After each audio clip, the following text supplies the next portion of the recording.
Before Christmas, I'm going to attempt to keep this ball rolling and get us through the agenda this evening. It is Wednesday, December 18, 2013 at 6:36 p.m. I'm calling to order the DRCOG Board of Directors meeting. Would you please stand and say the Pledge of Allegiance with me?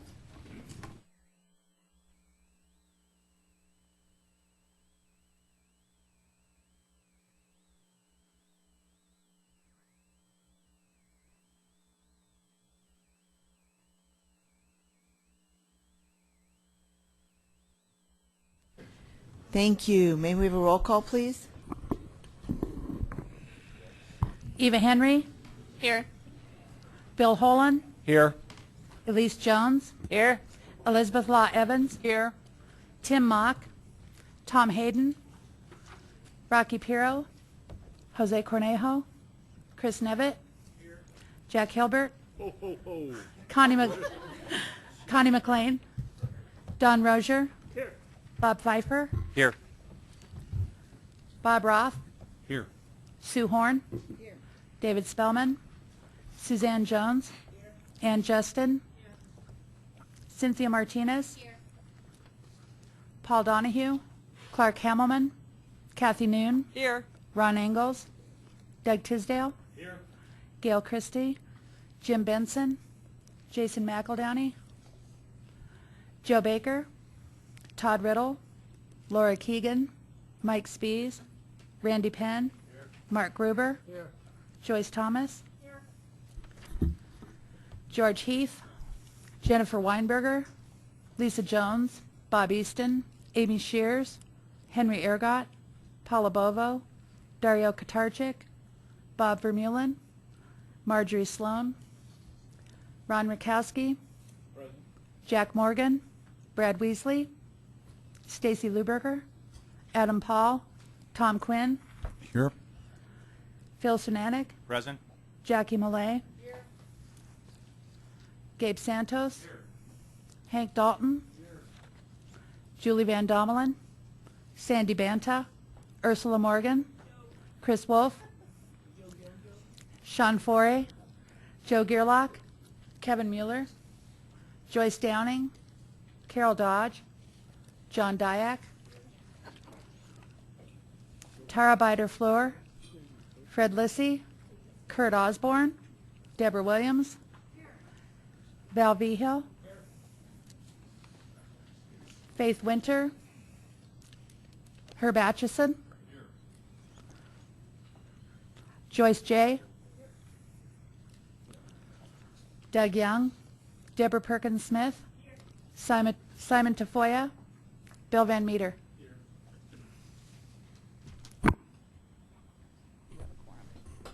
Thank you. And we do have at least one item this evening where we are going to need an affirmative majority here.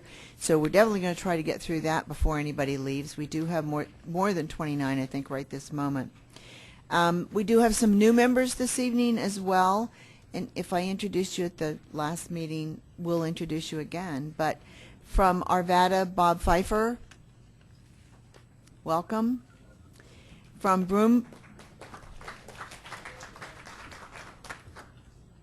Broomfield, Elizabeth Law Evans.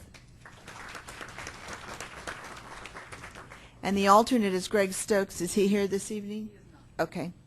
From Longmont, Gabe Santos.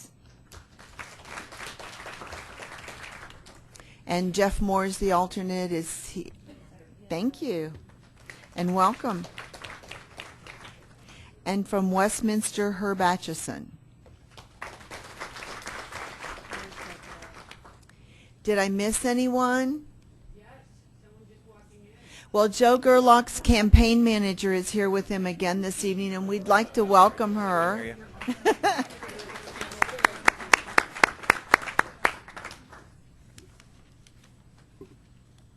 Okay, anyone else that I missed?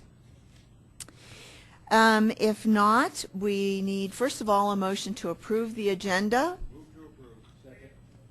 Been moved and seconded. We approve the agenda as submitted. All those in favor, please signify by saying aye. Aye. Aye. Opposed? Abstentions? The agenda is approved. Next on the agenda is the report of the chair. I keep having to be reminded that that would be me. So the first thing on the report is that we did have a Regional Transportation Committee meeting yesterday. We had a number of things on the agenda, and those included the TIP policy amendments that we needed, the project delay report that we get annually, the RTD Fast Track Significant Change Report. There were a couple of things on that report.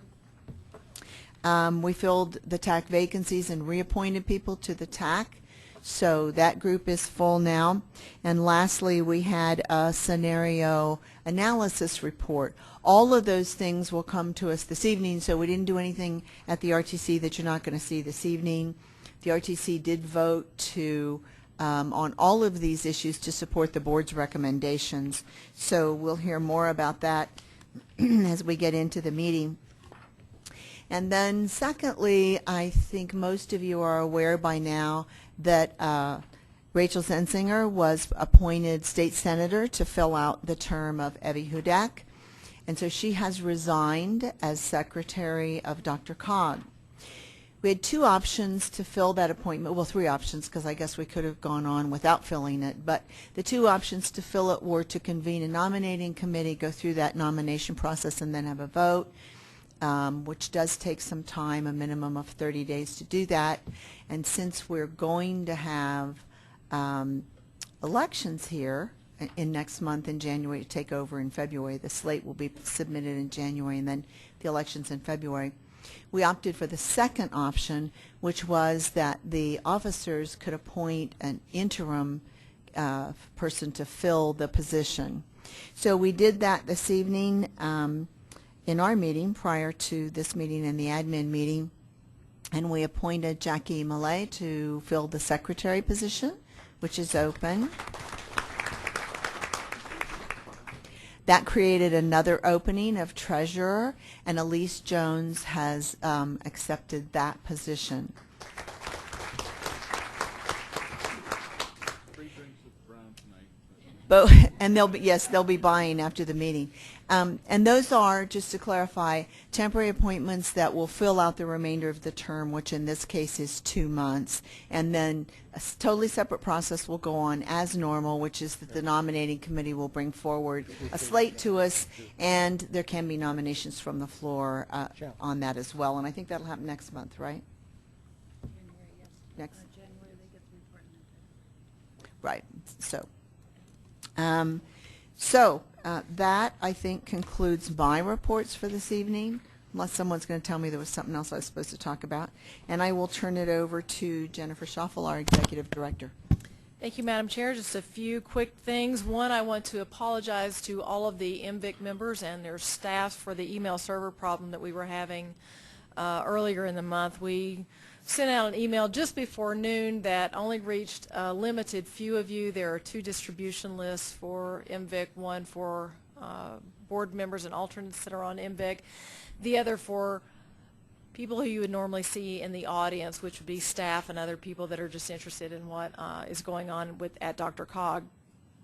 Some people on both lists were notified, received that email. Some people on both those lists did not get anything. So again, I want to apologize. We're actually are contracting with a technical expert to help us really get down to what the issue was. Our own staff have surmised what had happened, but we want to be sure that we've resolved the problem and it doesn't occur again. Regardless, though, we're developing a policy on handling these kinds of incidents going forward. We do live in Denver, so we do occasionally have weather-related problems. There also could be other emergencies that might come up, so we are developing a hotline that'll be available that you can call to check to be sure a meeting is going on. There will be a banner that's placed on the front page of the Dr. Cog website. We will continue to send out email notifications. It will be up on our Twitter account, and if you're not following us on Twitter, I don't know why, so be sure that you do. So you'll get that as well. There may be 2 or 3 other little things that we do too, but we definitely want to be sure that you get notice well in advance. We will always put the notice out at least 2 hours prior to the meeting start time, earlier if possible, and we will distribute a policy for you in January that lays all of this out so that hopefully we never have a problem quite like that again. We still may have problems occasionally, but hopefully nothing like that again. But again, I do apologize to everyone who got on the road, got part of the way here, and then got notice or didn't get the notice at noon when we sent it out. Want to let you know that we're going to do a little bit of a big informational item at your January meeting. We really need to bring all the board members up to speed on what's going on with MetroVision 2040 planning. We want to talk about all of the tools and inputs that are going to go into the 2040 decision-making process for you. I know that many of you have heard about scenario planning. You probably heard about that tool more than any others, but there are lots of different inputs that you'll be using to help make policy decisions, and we want to go through some of those and help you understand what those are and get those in front of you if you haven't already seen them. Also in January, I think that we're going to be able to show you the revised version of our DRCOG website. I've been working with or talking with staff about what this is going to look like, when we think we can roll it all out. It's being kind of phased in, so it won't all be done in January, I don't think, but there will be big changes happening on our website. It's going to be a much fresher look. It's going to be much more user-friendly than it has been. It's been about 10 years since the last time it was revised, a big revision anyway, and this is going to be a really exciting update for us. We're really very excited about what this is going to look like and how it's going to be helpful to board members as well as members of the public when they're going out and looking for information about DRCOG and all the tools that we make available to our member governments and the general public. Want to point out too, it was I think maybe Val, I'm not sure, someone pointed out at a recent meeting that our acronym list was out of date, and so you have an updated acronym list in your board package tonight. If you find that we're still missing some things, please let us know. RAMP is now in there. And then lastly, I just want to bring some important dates to your attention. Please mark your calendar for the evening of April 23rd. That will be the evening of your annual awards event. It will be held again next door at History Colorado.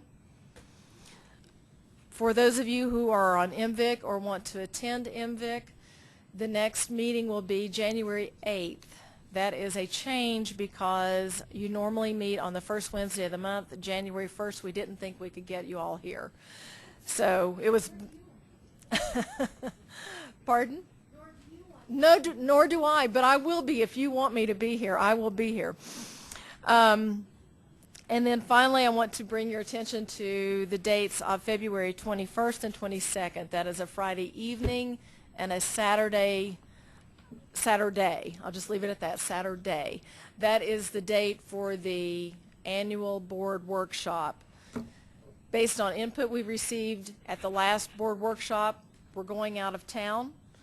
Based on the input that we received at the last workshop, we have tried so far unsuccessfully to locate a venue in the northern part of the state.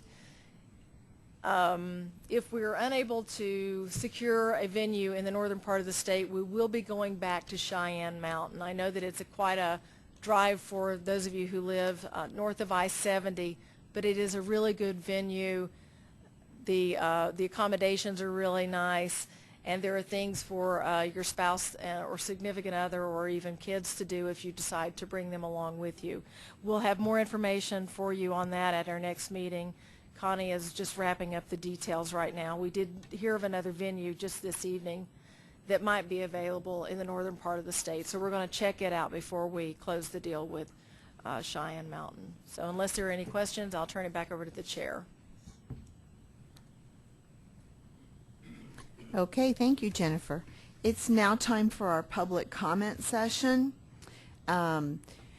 Well, this is the time that we allow for the public to make comments, and those comments can take, the time allowed can be up to 45 minutes if we have that much in public comment. Each speaker will be limited to 3 minutes. If there are additional requests from the public to address the board, time will be allocated at the end of the meeting to complete public comment. The chair requests that there be no public comment on issues for which a prior public hearing has been held before this board. Consent and action items will begin immediately after the last speaker. So if you'd like to make a comment at this time, please step up to the podium and state your name. No? Okay, we'll move right into the consent agenda. Next on the consent agenda, or next is the approval of the consent agenda. Tonight it has 3 things on it. It has the November 20th, 2013 minutes, a resolution amending the 2012-2017 Transportation Improvement Program, and the approval of actions proposed by DRCOG's staff regarding implementation delays of Transportation Improvement Program projects. Move to approve the consent Second. agenda. It's been moved and seconded that we approve the consent agenda as submitted. Any other comments? All those in favor, please signify by... Aye. Thank you. Opposed? Abstentions? The consent agenda has been unanimously approved. I'd like to thank you all. You're obviously even more into getting us out on time than I am. We'll move into the action agenda. For all of these things, you have attachments, and hopefully everybody's gotten a chance to read them. We will have here someone on staff here to either do a brief presentation or answer any questions. The first item, and this does require an affirmative majority, meaning 29 votes in the affirmative, is a motion to adopt a policy for telephonic participation during meetings of the DRCOG Board of Directors and amend the Articles of Association accordingly. You might recall that we have discussed that before, and I will turn it over to Jennifer. As Sue says, we did discuss this before. We discussed it at your last meeting, and this is to allow members of the board to participate telephonically, again, let's say, because of a bad weather event, but yet the meeting hasn't been canceled. The language that staff presented to you at the last meeting is almost identical to language that the board approved for the administrative committee to do the same sort of thing. In the discussion that you had at the last meeting, there was concern about those votes requiring a supermajority and having people on the phone and here in this room. We talked with our legal staff about that, Sam Light, as to what kind of language he would suggest we put in here to address the concerns expressed by board members that evening. Sam is actually here this evening, and I'm going to ask him to come to the podium. He did draft language. It is in your package. But even Sam has a few concerns about the language that he drafted and the potential challenges associated with that. So that's why I've asked Sam to be here, and that's why I've asked Sam to come to the podium and explain a little bit about what concerns he may have about the language. So with that, I introduce you to your legal counsel, if you haven't already met, Sam Light. Good evening. Happy holidays. As your executive director mentioned, sometimes you have to write something down and look at it a few times to wonder whether it's going to create issues for you or not. But as was mentioned, I understand you looked at this policy at your last meeting. What's in your packet this evening is essentially identical to what you looked at last meeting with 2 changes. First, we've narrowed the circumstances under which you may participate by telephone to circumstances solely involving inclement weather making travel conditions hazardous. Understand that the discussion at your last meeting was that in the other circumstances that were previously listed in the draft, there's certainly the opportunity for the alternate member to attend. So we've limited it to inclement weather. And then I understand there were some comments at the last meeting regarding the issue of whether those participating by telephone would be permitted to vote on matters that require either an absolute majority, a supermajority, or a weighted vote. So with that direction in mind, I drafted the language that's in the packet that says that board members participating by telephone shall be allowed to vote only on questions that may be decided by a simple majority under the regular voting rule, which of course is first you have to have a quorum, which is 1/3 of your members, and if you have a quorum, then you can adopt measures by simple majority of those present and voting.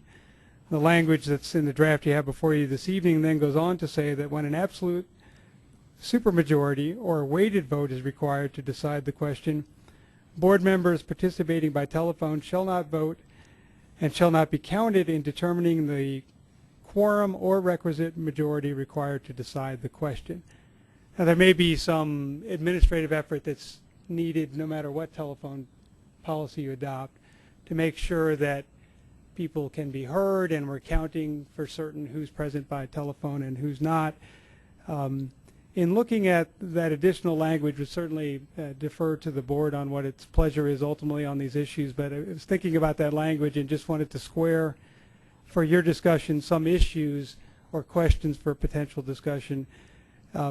Viewed from a certain perspective, if one is allowed to participate by phone and vote on a simple majority, is there a good reason, a reason you want to embrace for not allowing them to vote on other matters? Does that, from one perspective, disenfranchise a member's right to vote on certain types of issues once you've already said that it's okay to participate by telephone?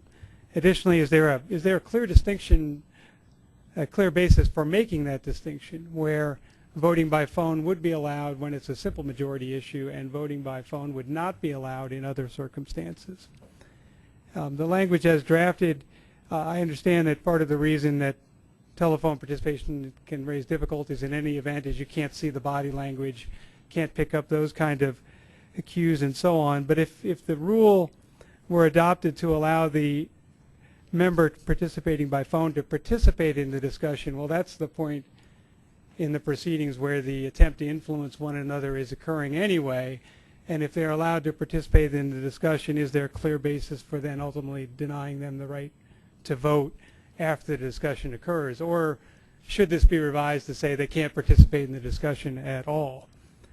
Additionally, if the argument is that body language and physical language is important, would the same be true for simple majority votes? So again, I'm just raising these questions to help frame whether this is a rule that, as drafted, you want to proceed or whether you want us to give direction to do something else with it. And then finally, it dawned on me that there's a control question there that's beyond the control of the member participating by telephone. If you adopt the policy and allow members to participate by phone, any individual member will not know in advance if there are a sufficient number of voters actually coming to the boardroom that evening to participate in the proceedings. So in certain situations, a vote on a matter that requires a supermajority might proceed anyway. And in other cases, it might not. But the person who's deciding whether or not they're going to make that effort to get here in person, when they make that decision, really does not know. And I'm not saying that necessarily translates into a difficult legal question or a claim type of question, but it's from one perspective is viewed as something that puts the fortunes of participation in one member in the hands of circumstances that they're not really readily able to control. So those are my comments, and again, we have prepared language that hopefully is reflective at least of where you took the discussion in your last meeting. I'm certainly available for any questions. Thank you. Do we have any questions or discussion of this matter?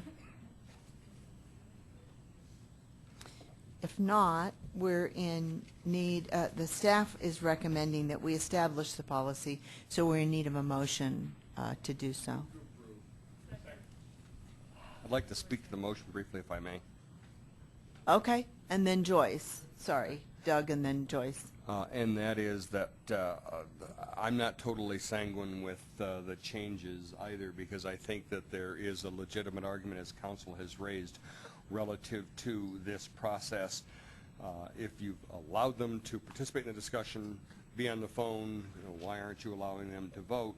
That said, I think it, number one, will be a rare circumstance that this occurs. Number two, I would very much like to have something in place, and I feel that right now this is the one thing that we can agree on, and we always have the right by virtue of another motion to amend the policy. Okay, thank you. So now I have Joyce and then Ron Rakowski. My only question was, this says that only for inclement weather. Does that mean if a prior occurrence like a flood causes you not to be able to get out, but the weather's not bad that day, you just can't get here? That is considered part of that?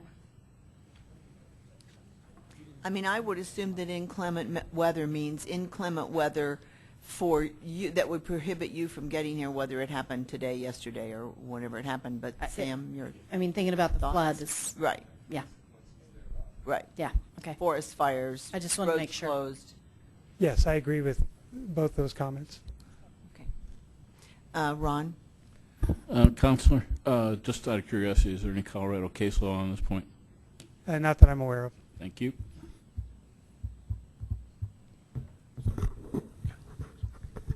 Mr. Hilbert? Thank you. I just have clarification. I just want to make sure I understand, because maybe I read it wrong. The purposes of the telephone, I thought we were trying to establish was the ability to ensure that we could still conduct business or have a meeting with a quorum in the event of a regional-wide inclement nature. So I guess the question comes down to, so what we're really saying is that a bad rainstorm or any reason why you personally cannot attend and you feel it's weather related, that you can then call in and attend by phone. Is that where we're at this? I'm just curious. Well, that's cool. I live in Douglas County. Okay. Yeah. Well, but I think for the sake of clarification, we really were thinking about some specific people who had difficult times getting here. And Joyce Van Domelen is one, and Joe Gerlach is another, and I think, yeah, and you know, there are others from the fires and from the floods, and yeah, it can be a unique circumstance as to you or several small people, a small group of people. Jackie? I And think then Bill? Commissioner Hilbert raises an interesting question, though. I guess it didn't occur to me that it would be up to the individual to be deciding whether or not it was an inclement weather condition. And I guess I'm a little concerned if that's the case, if it's up to the individual to decide. I don't know if the exec board would be the appropriate, that there's weather issues, or nobody's anybody's keeper in this room. You know, I don't know. That does make me a little nervous. I kind of thought it more being kind of a regional, obviously the flooding would have been an issue, a regional storm, not, gee, there's a lot of snow right in front of my house, so I'm not coming down tonight. So I have Bill and then Eva, but I'm sorry, and Hank. Sorry, Hank. And, just a comment that in this area, as you all well know, you may live in one area that gets an inch and another area that's getting 8 inches. And so I do think that it might have to be on a person-by-person basis, but that doesn't mean that we wouldn't ridicule you if you called Well, in. you do that when we're here. If you so- called in for a rain out. So I think it was. Yes, Madam Chair. I agree that it has to be an individual decision because of the vast geographic difference and meteorological difference between here and, say, Netherlands or even Aurora, which is a long, long way away.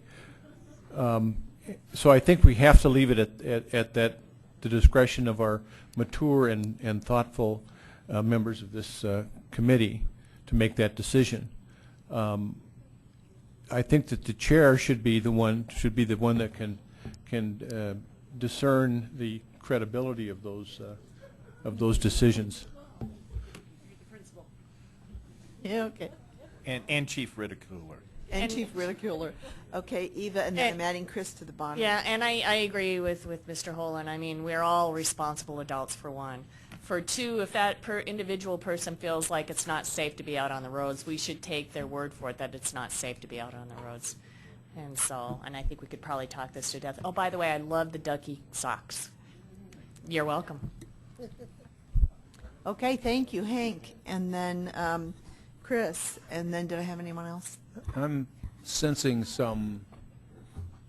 actually sensing some discomfort with the whole concept because of all the wherefores and howfores. And my And I know that last time during this discussion, there was some conversation around the issue of, well, you know, if we really have to decide, and we have to decide tonight, no matter what, I mean, really, we don't really have those kind of urgent issues, I don't think. And so my suggestion would be we just ditch this whole thing and everybody show up. And if you can't show up, send your alternate. And if you all can't show up, then probably a lot of other people aren't going to be able to either, and you ought to call the whole meeting off.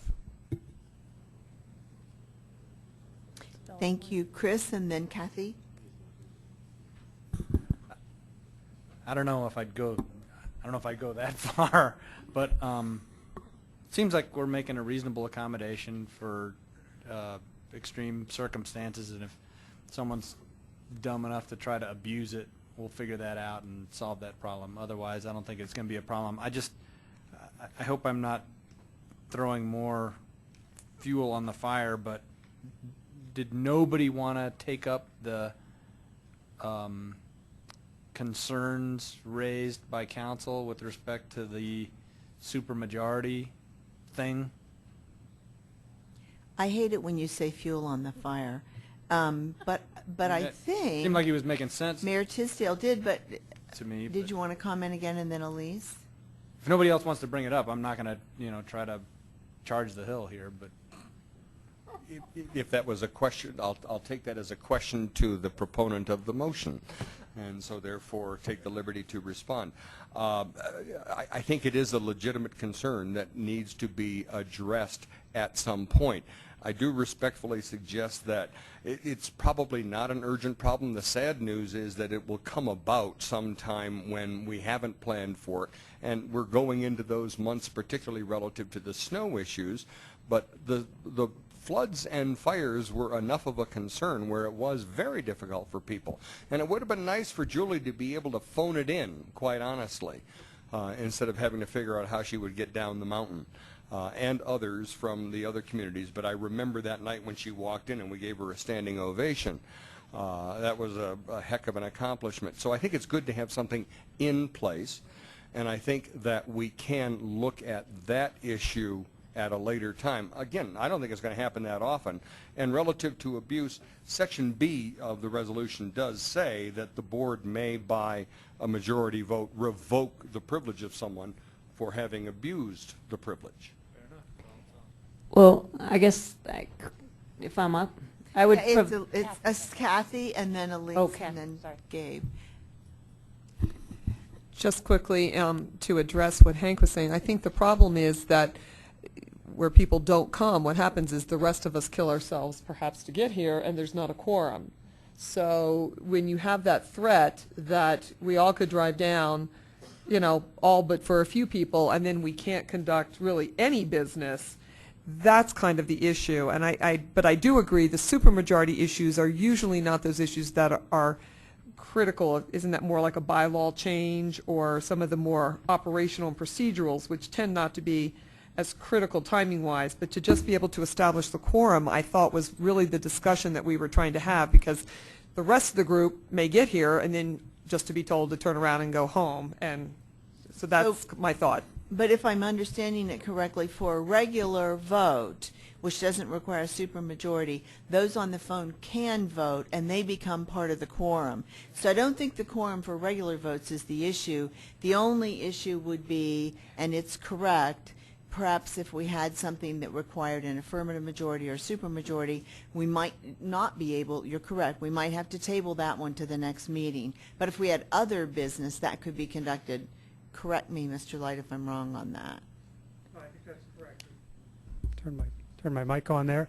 That's correct. If I understand correctly, and I'll look perhaps to Connie if I get these wrong, but my understanding is items such as plan amendments, amendments to your articles, and taking a position by resolution on a statewide ballot measure all require an absolute majority of 29 votes. So if this policy is adopted, then for that particular item, the document as drafted would not allow the persons participating by phone to vote on those matters. Okay, thank you. And so then we have Elise and Gabe. Well, and I don't want to belabor this, but I guess I would, being from a county that encounters A lot of the events that would cause people to be unable to get here, heavy snowstorms often hit the mountains differently than they hit down here, certainly wildfires, floods. If we think that that's good policy to allow participation for folks that can't get here, then I don't think it makes sense to sort of treat them as second-class citizens on a supermajority vote. And we do have the option of postponing that vote, but if it weren't postponed and it were voted on and they didn't have the chance to have their vote heard, they would miss that opportunity. So I appreciate Chris bringing it up. I would sort of flip it on its head, Doug, and suggest that we move forward with the policy without including the supermajority and add that in if we feel like we need it at a later date.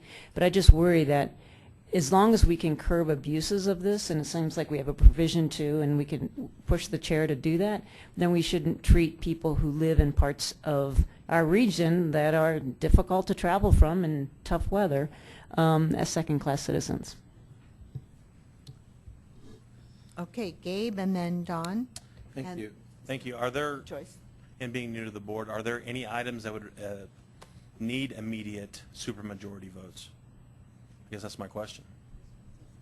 Exactly.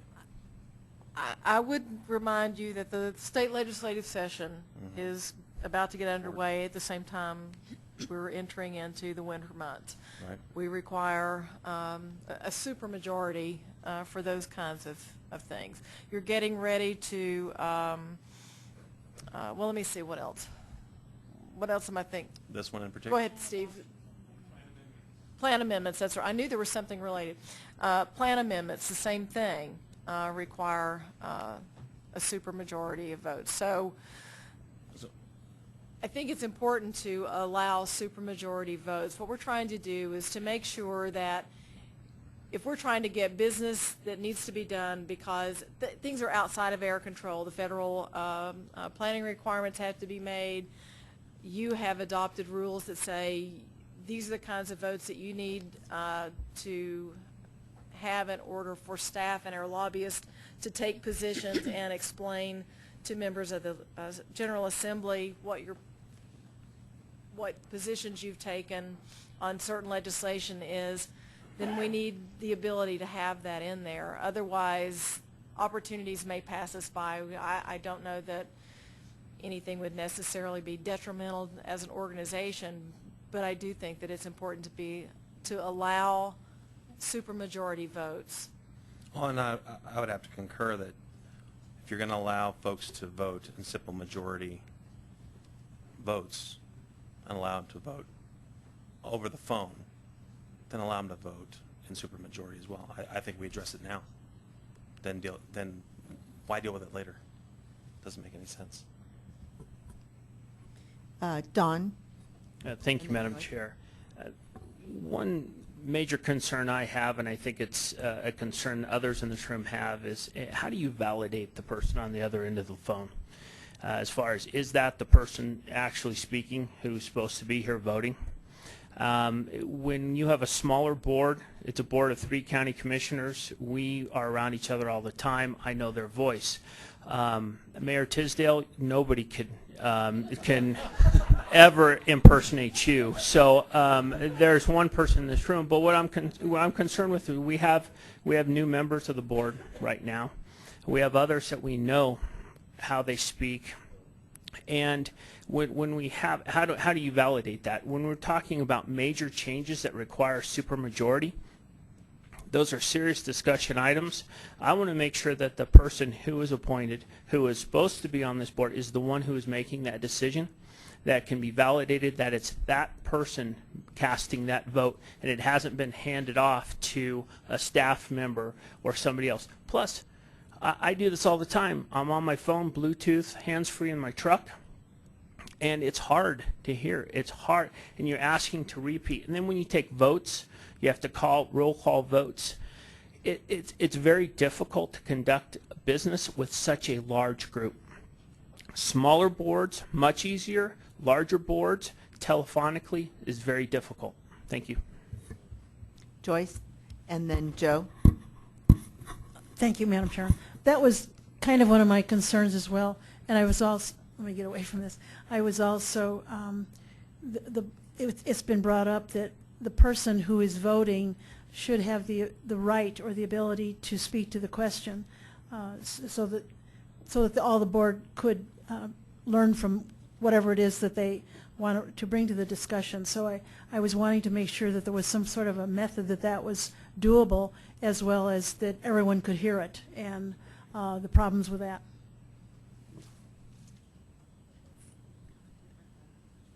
So that's a question, I guess. There are communication systems that absolutely will allow you to indicate that you want to make a comment, and that comes through here, and then we could recognize people on the phone to answer that concern. I don't know if that's the one that we're using. So, Joe and then Jack. That would be Joe and then Jack. Jack. Joe. Which one? Which one? Yes. Joe. So Don's issue is the very issue that I have with my board in Nederland. So we don't allow people to call it in on our own board. But I think the issue here is really representation. And so because it's a larger board, and because it's representation, and because we do have alternates, so if I couldn't call it in, then my alternate could call in. And it's really a matter of representation throughout the region that we're looking for to get the votes. And this did occur last year, where we didn't have the supermajority, and we were counting people, and it was a snowstorm. It was maybe a 6 to 8 inch snowstorm last year, where we didn't get the supermajority, and we were counting the people walking in. And the issue is representation, especially on this large board. It's getting the representation across the board. I don't think that there's a risk, too much of a risk, that somebody would assign a staff member when you do have an alternate. I mean, we do have 2 people that could represent any community on this board. And if it was a storm, what we're looking for is the representation to get the vote of the region.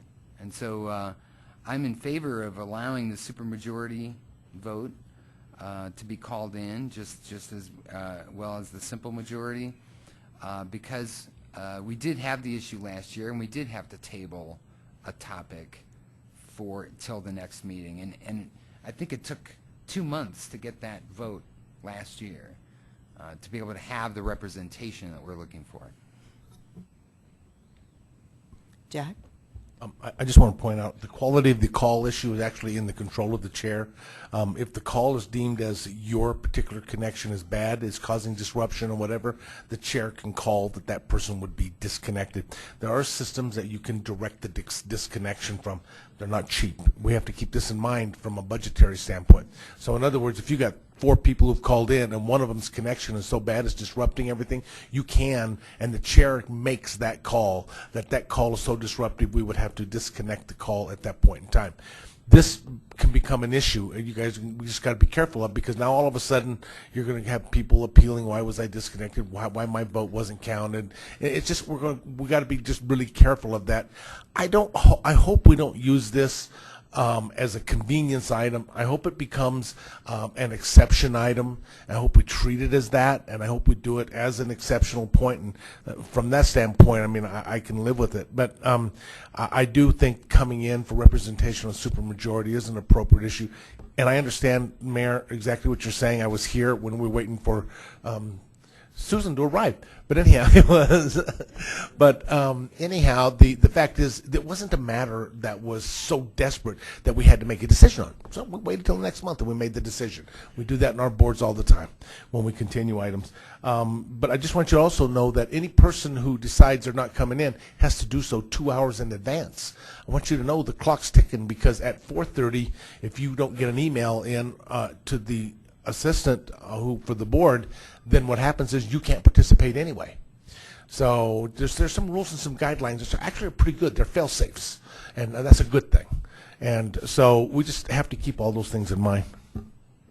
Okay, so next I have Chris and then Herb, and then what I would like to do is just stop for a minute and see where we are on this, see if we think we're at a point where we want to take a vote or we want to defer it for a little more work. So with that, Chris? Thank you.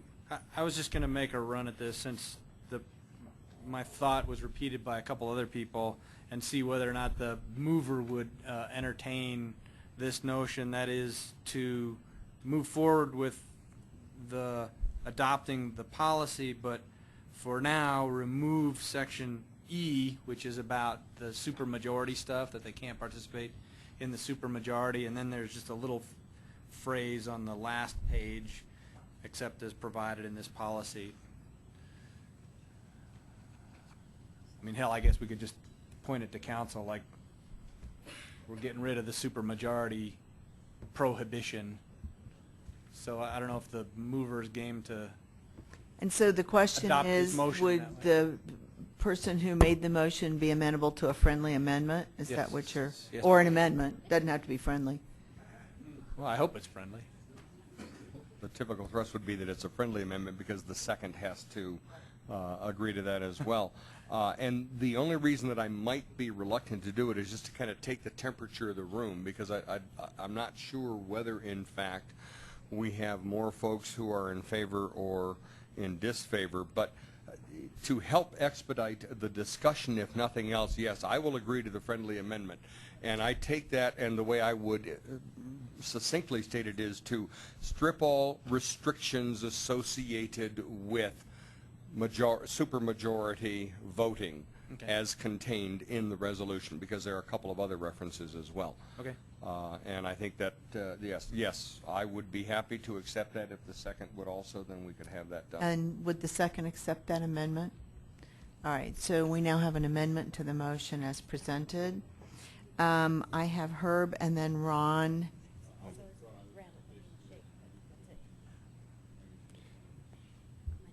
Madam Chair, just out of curiosity, have you guys even looked at the phone system or considered what kind of a phone system you're going to put in to cover an area this big with, I'm going to say, probably 20 desktop speaker units scattered around the room that's going to be controllable and audible, much less controlling the number of lines coming in and what that's going to cost you?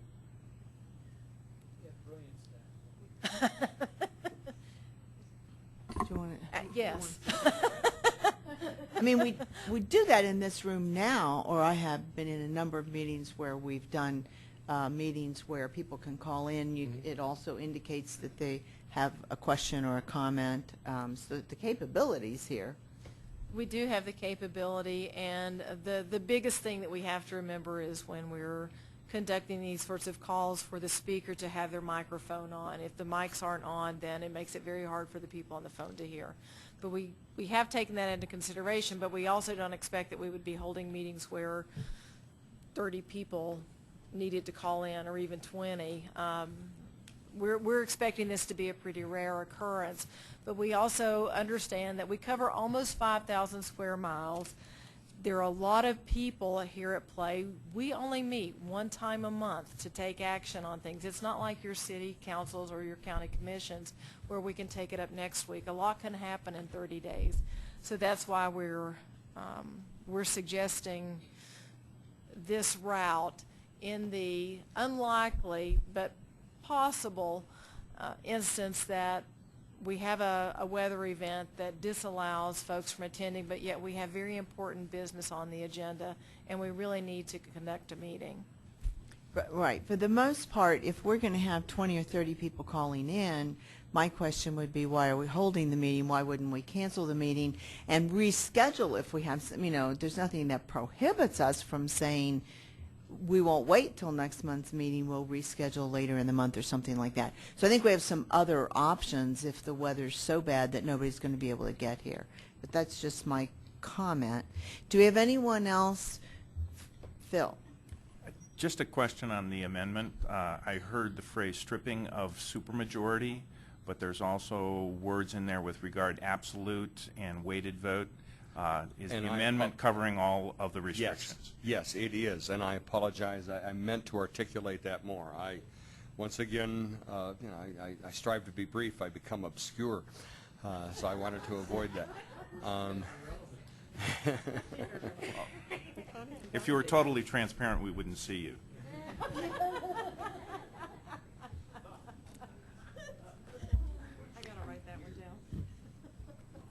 Suzanne, and then I'm going to ask, do we need to have Sam read what we've modified? Go ahead, Suzanne. Okay. Okay, and we've had someone call the question. I think if we have a call the question, don't we actually have to have? Okay. Then we don't have a formal call the question. Did anybody have anything else they wanted to say before we vote? All right. In that case, we do have a motion on the floor to adopt the policy for telephonic participation with the changes stipulated in reference to the majority, supermajority, weighted vote, etc. I think maybe we should do hands.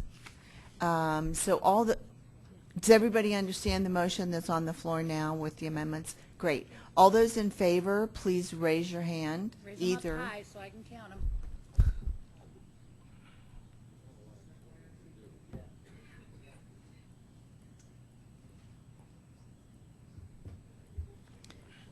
This does, I remind you, have to have 29 votes to pass.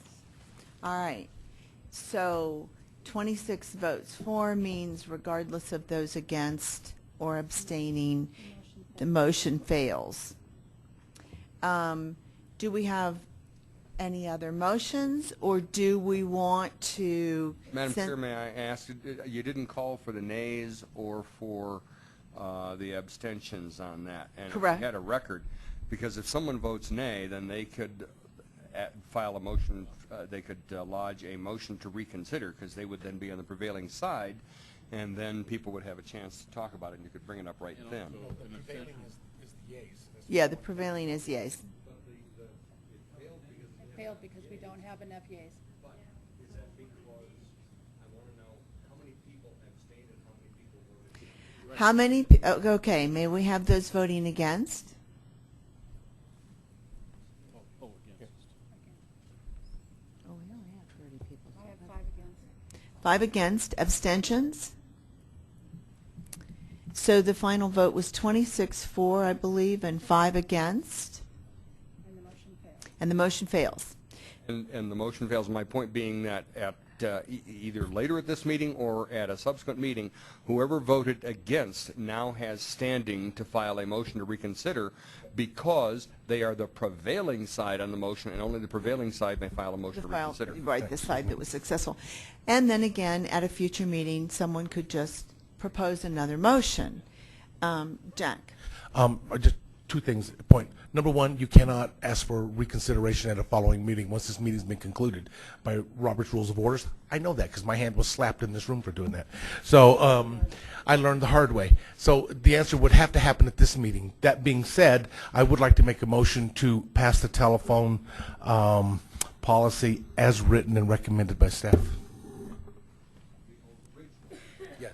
The original draft. Second. Who seconded? Okay, it has now been moved and seconded that we pass the motion as originally drafted by staff. Did anyone want to add anything to the fairly robust discussion that we had earlier on this issue? Elise? I just want to point out that we always have the opportunity to amend this in the future if it proves to be problematic, so that would be my way of saying let's pass this.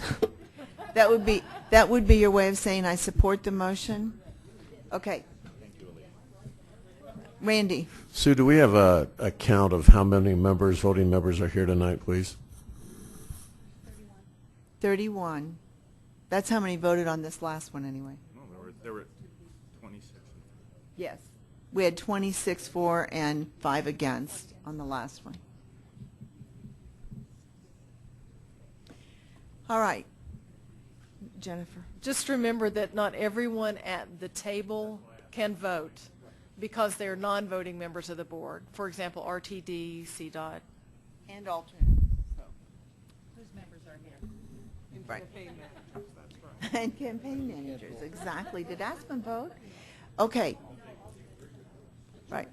All right, so we have a motion on the table, and that motion is to adopt the policy for telephonic participation during meetings as presented by staff. All those in favor, please raise your hand.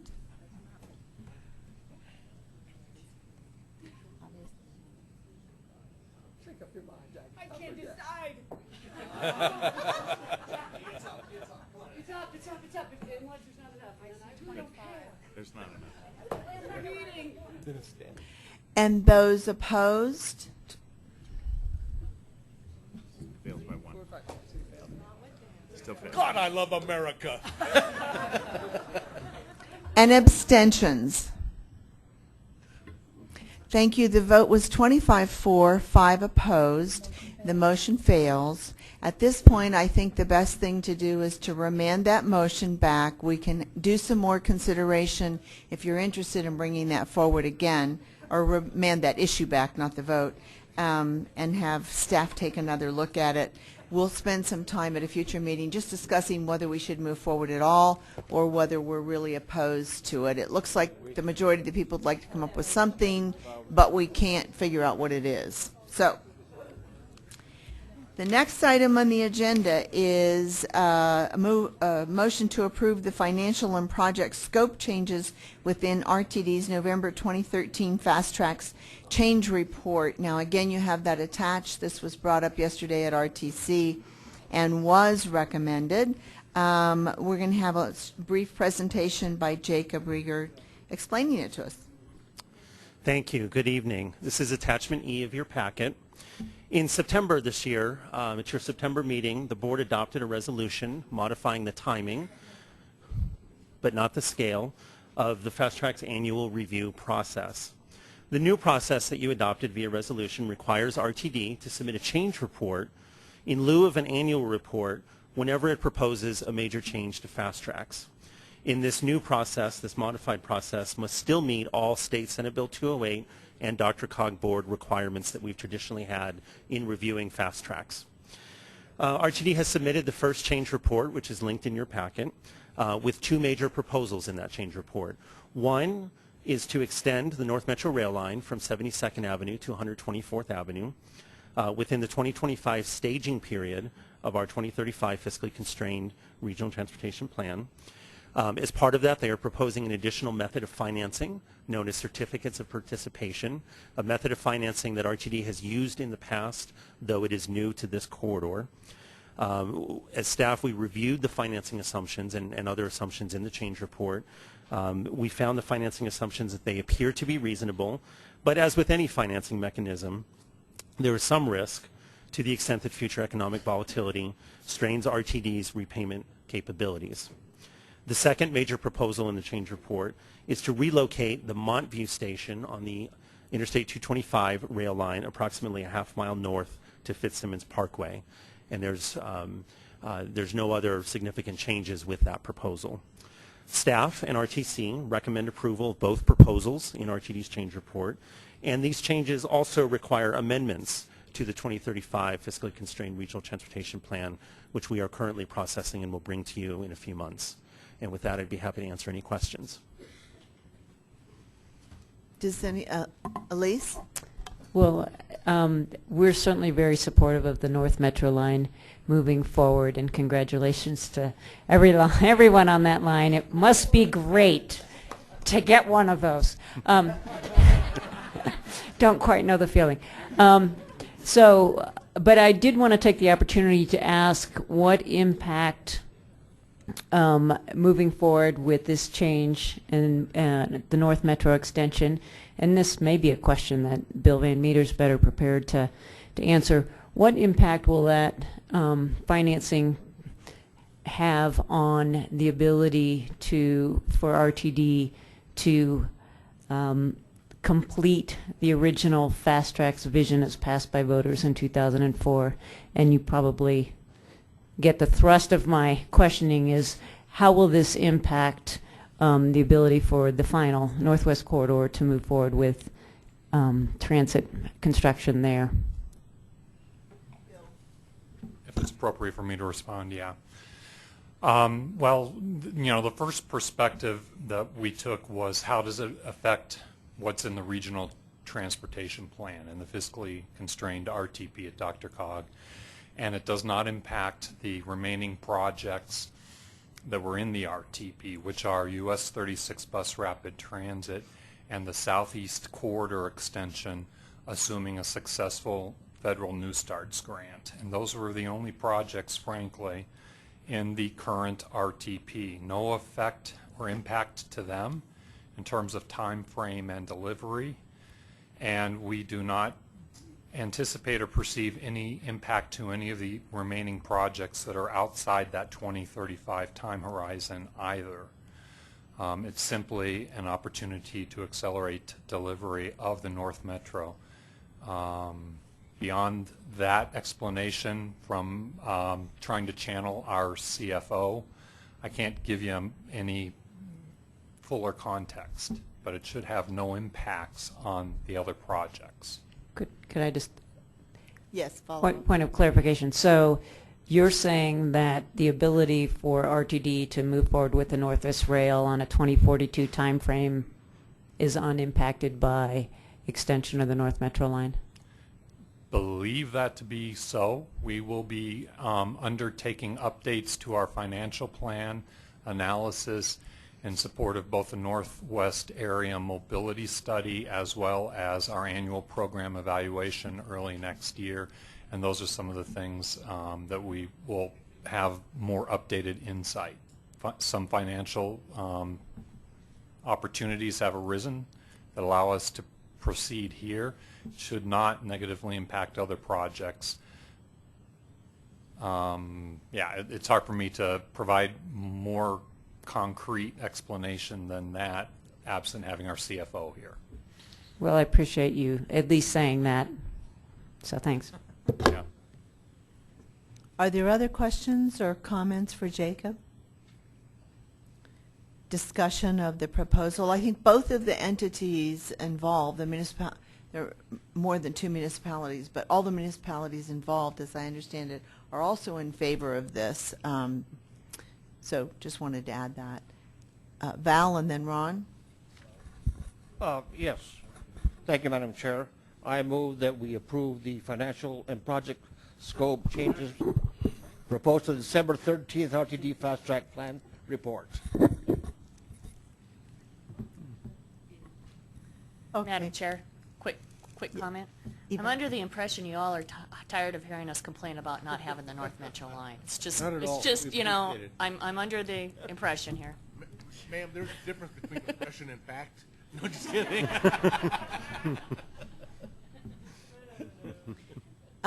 Yes, Gabe. I just want to congratulate the North Metro line. Can't wait for the Northwest line to finally come to fruition. So I'll reserve comment later for that Northwest line. Okay, thank you. Any other comment on this before we go to a vote? All right, then the motion is that we approve the financial and project scope changes proposed within RTD's November 2013 Fast Tracks change record. All those in favor, please signify by saying aye. Aye. Opposed? Abstentions? The motion passes unanimously. Sorry, Kathy. Just a procedural question to help us perhaps with what we just did. So, and especially for the new folks. So what would the timing implications have been for this question and perhaps others that we had either had tonight or will have tonight? So perhaps if we didn't have a quorum, we all would have gone home. But B, if we'd had a quorum, then we could have passed it. If we didn't have a quorum, was this timely and we needed to have it done by a certain date, or could it have come back for a regularly scheduled meeting? Do you see what I'm saying? Just to give us a feel for the implications of that telephonic participation and what that might have done.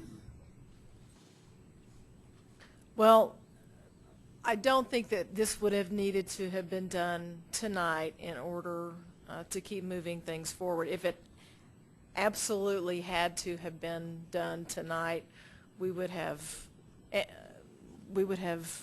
let you know in some form or fashion.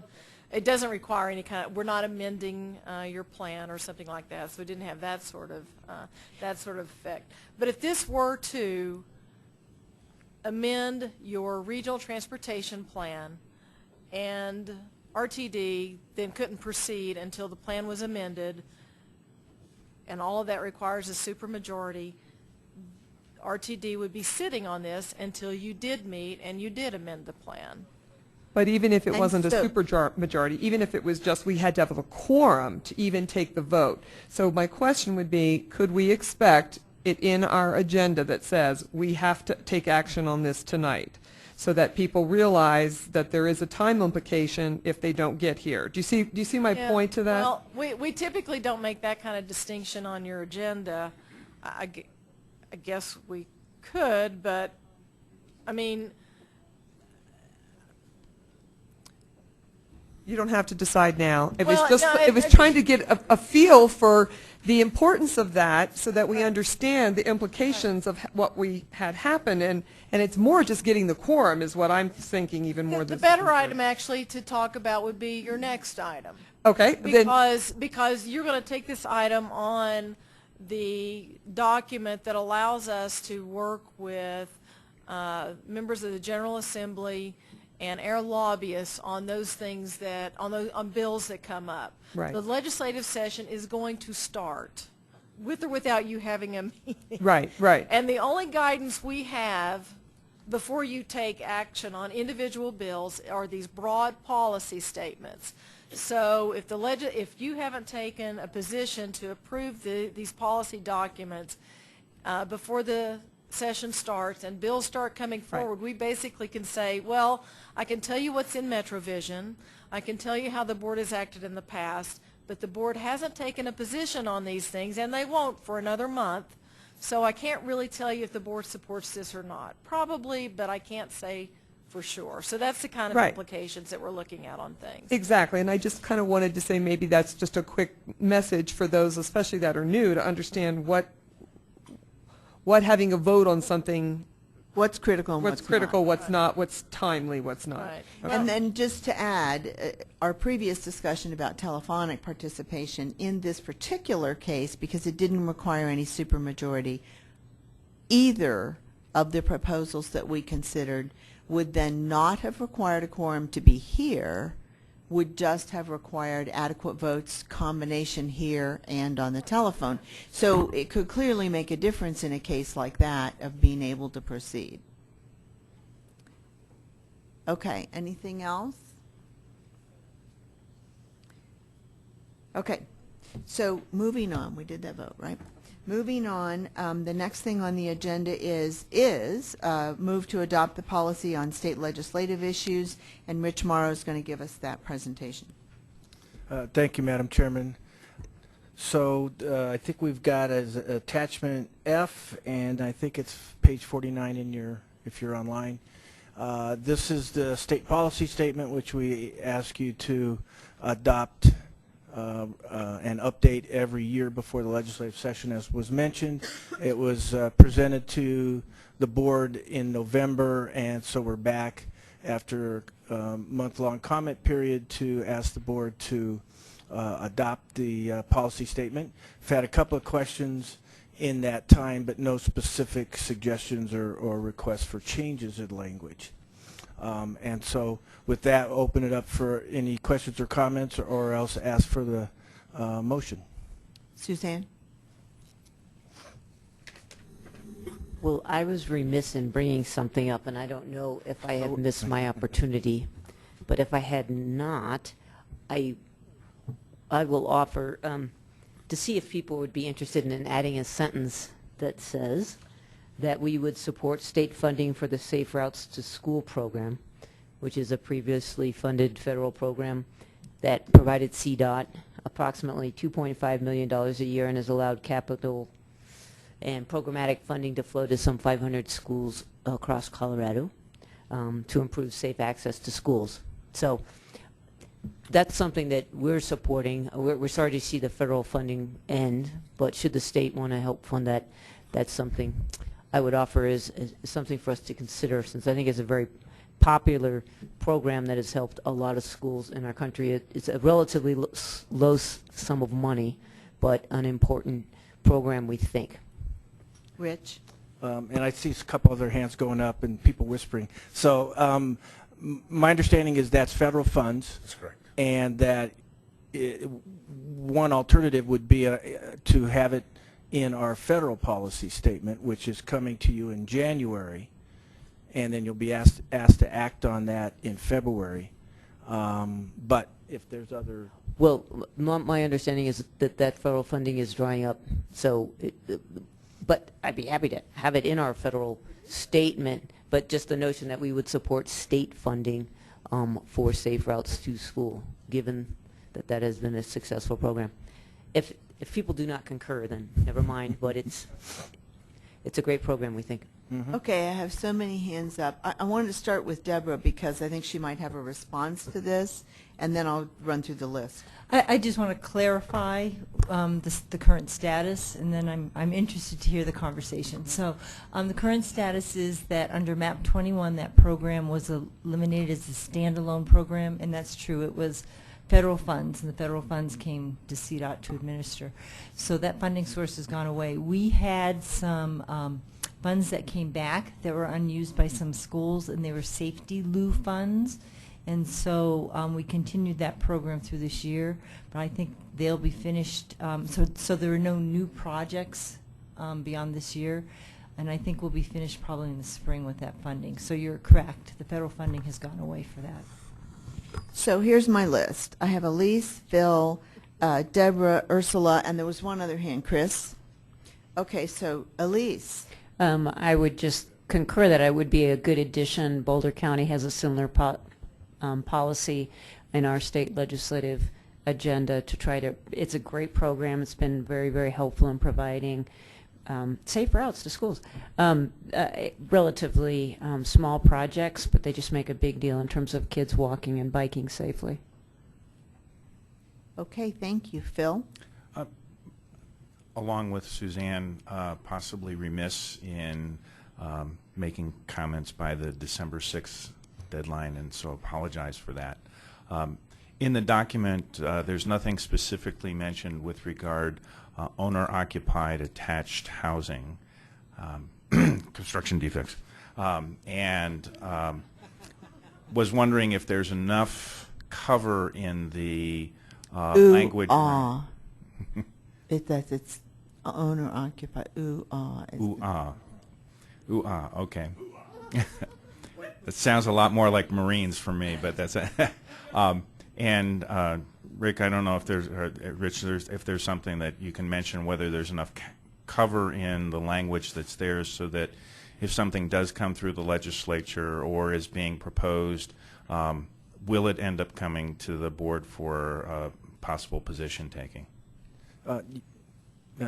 Yeah, my answer would be that yes to both of those. I think certainly given the board conversations on this in the past, interest from the MetroVision Task Force and the study, I look at every bill that gets introduced and would certainly bring that to the board. The other piece, I think I would suggest that I feel that there's enough in the policy statement now, since we really, Dr.Cog tends to come at this issue from the perspective of MetroVision and how this issue of housing diversity is or is not affected, and how it will impact this region's ability to meet its MetroVision goals, particularly in the urban center goals. And those are all in the policy statement. So I think there's enough there for us to be able to analyze and take a position on any legislation. And at least by my mentioning it here, wanted to make sure we elevated it to your absolutely. consciousness. Yes. Thank you, Rich. Okay, and I think Deborah already had made some comments. So Ursula? Chris?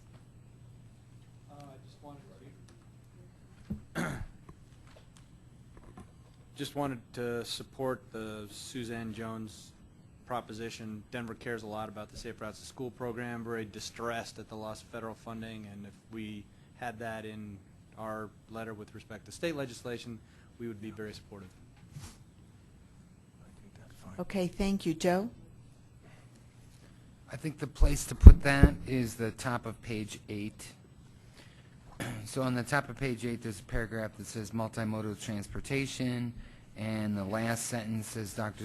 Cog supports legislation that promotes efforts to create a fund multimodal transportation system. Dr. Cog also supports funding for programs that provide transportation for access to jobs for low-income workers who can afford to live near where they work.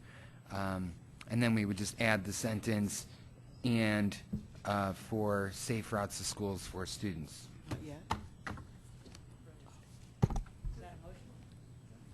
I would like to make a motion to add that sentence at the end of that sentence.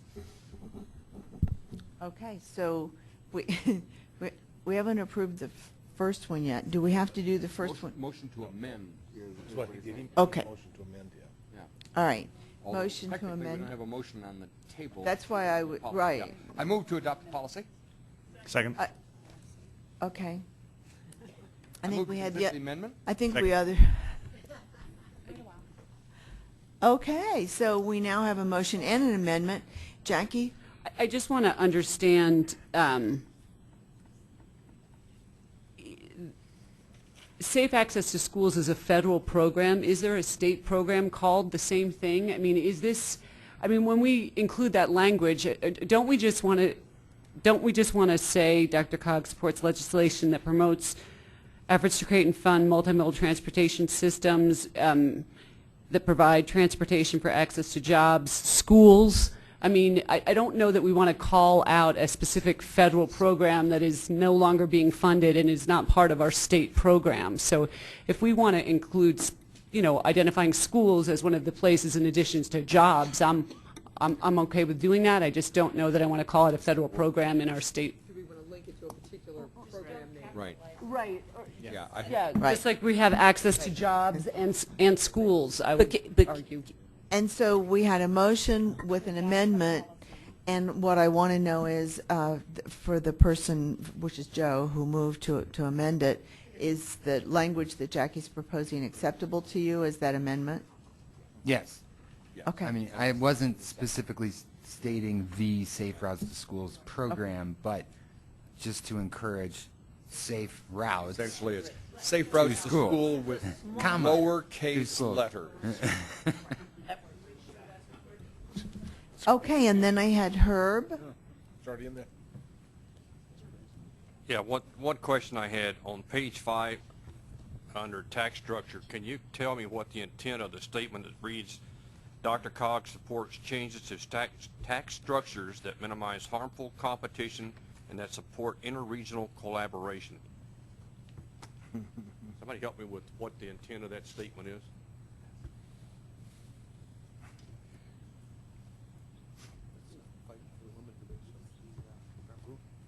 Oh, it's off topic. So I've been reminded that we have a motion on the table that we need to take care of first, discuss first, and so if you can just hold that thought, we'll finish the motion and then come back to that. Any other discussion on the motion on the table, which is that we adopt the policy statement with the amendment to the verbiage regarding Wait, you got to do Chair, the if I may, amendment point of first. order. The motion, the main motion is motion to adopt the policy. The present pending motion is the motion to amend that policy. Sorry, I missed prior to it. its I adoption. was reading policy and I said amendment. I'm sorry. The motion on the table is to adopt the policy statement on state legislative issues with the amendment support. The motion on the table is the motion amendment. to amend. Okay. You have to vote on the motion to amend first. Okay. So we have two motions on the table. Again, the first one is to adopt the policy statement. The amendment is to add the verbiage regarding support for safe, small letters, safe routes to school. The first vote will be on the amendment. Just fascinating to me because if we don't pass the original, it doesn't matter. But that's fine. All those in favor of the amendment, please signify by saying aye. Aye. Opposed? Abstentions? The amendment unanimously passes. Now for the motion. Oh, I'm sorry, one abstention. Now, right, now, the amendment, or the motion itself, which was to adopt the policy statement as amended, because we just passed the amendment. Wait, there's still a question Yes. on the table. But, Now, he can but, ask his question. okay, Right. okay. Now his question is in order. So, did you want to respond to that question, or do we need to have it I restated? can attempt a response. Okay. Sure. So for everyone else, he said page 5, there's a paragraph there that's, and this is in the regional planning and development section. There's a paragraph on that's titled tax structure, and it talks about vibrant urban centers and TODs, key to elements of MetroVision. And in the context of local governments and jurisdictions being able to collaborate in making those types of projects occur, possibly even entering into revenue sharing agreements if they choose. And so the policy statement is just about basically any tax structures that would allow local governments to do that sort of collaboration, and put the other way, not having any situations in place where you're prohibited from entering into those kinds of sharing agreements. And I think that's pretty much really what it's about. Probably not the best way to state it, but. So did that answer your question, Herb? Yeah, I'm okay with the statement the way it's responded to for right now. Next is Val. Yes, and I think that you're correct in the issue, because there isn't any tax structures now that prohibits us from it. I think the statement is that we oppose any changes that will prohibit us from. And that would be true also, yeah.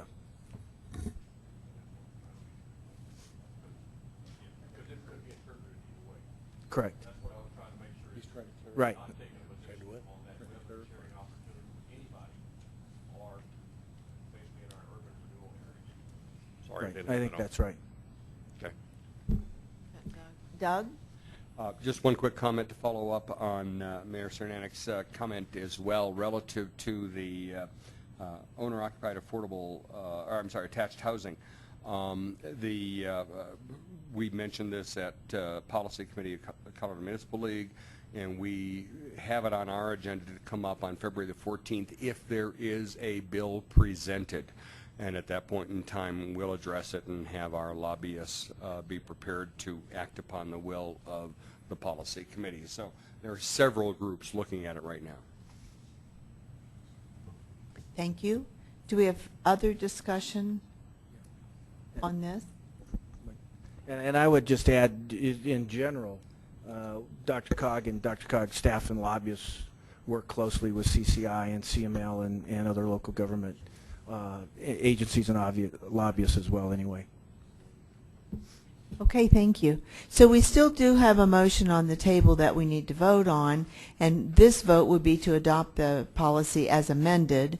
Before we do that, Rocky, you had one more question? Oh, yeah, I'm not sure, this might be a point of order thing here, so I did want a clarification on the subdivision exemption language too, but I think we need to act on the current proposal, and then we'll go to the full policy action. I'm sorry, I'm coming in a little late, so if I've missed a step, my apologies.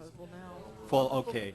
So then maybe this is the time to raise the issue then on the clarification. So Rich was really good this afternoon in providing some explanation on this. You know, when I first read through it, it was a little muddy to me whether this meant that this was going to enable subdivision of 35-acre or larger sites into subdivisions, or to allow that, or if it was strictly to allow local jurisdiction regulations to apply. So he's clarified that it's the latter, and I don't know if we need to make a language change, but again, I think that really helped color. There were some concerns I think we had internally if this was something that was going to open up further subdivision of large parcels. So Rich, I don't know if you want to talk to that at all. So Oh, I'm sorry, this is on page 4, the item around subdivision exemptions. Toward the top of page 4. Mm-hmm.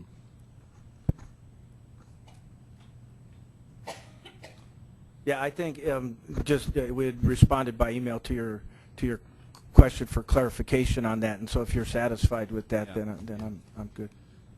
Yeah, my only thing might be to just say maybe the word subdivision doesn't need to appear there, that it enables counties in particular then to be able to have regulatory authority extended to these larger parcels.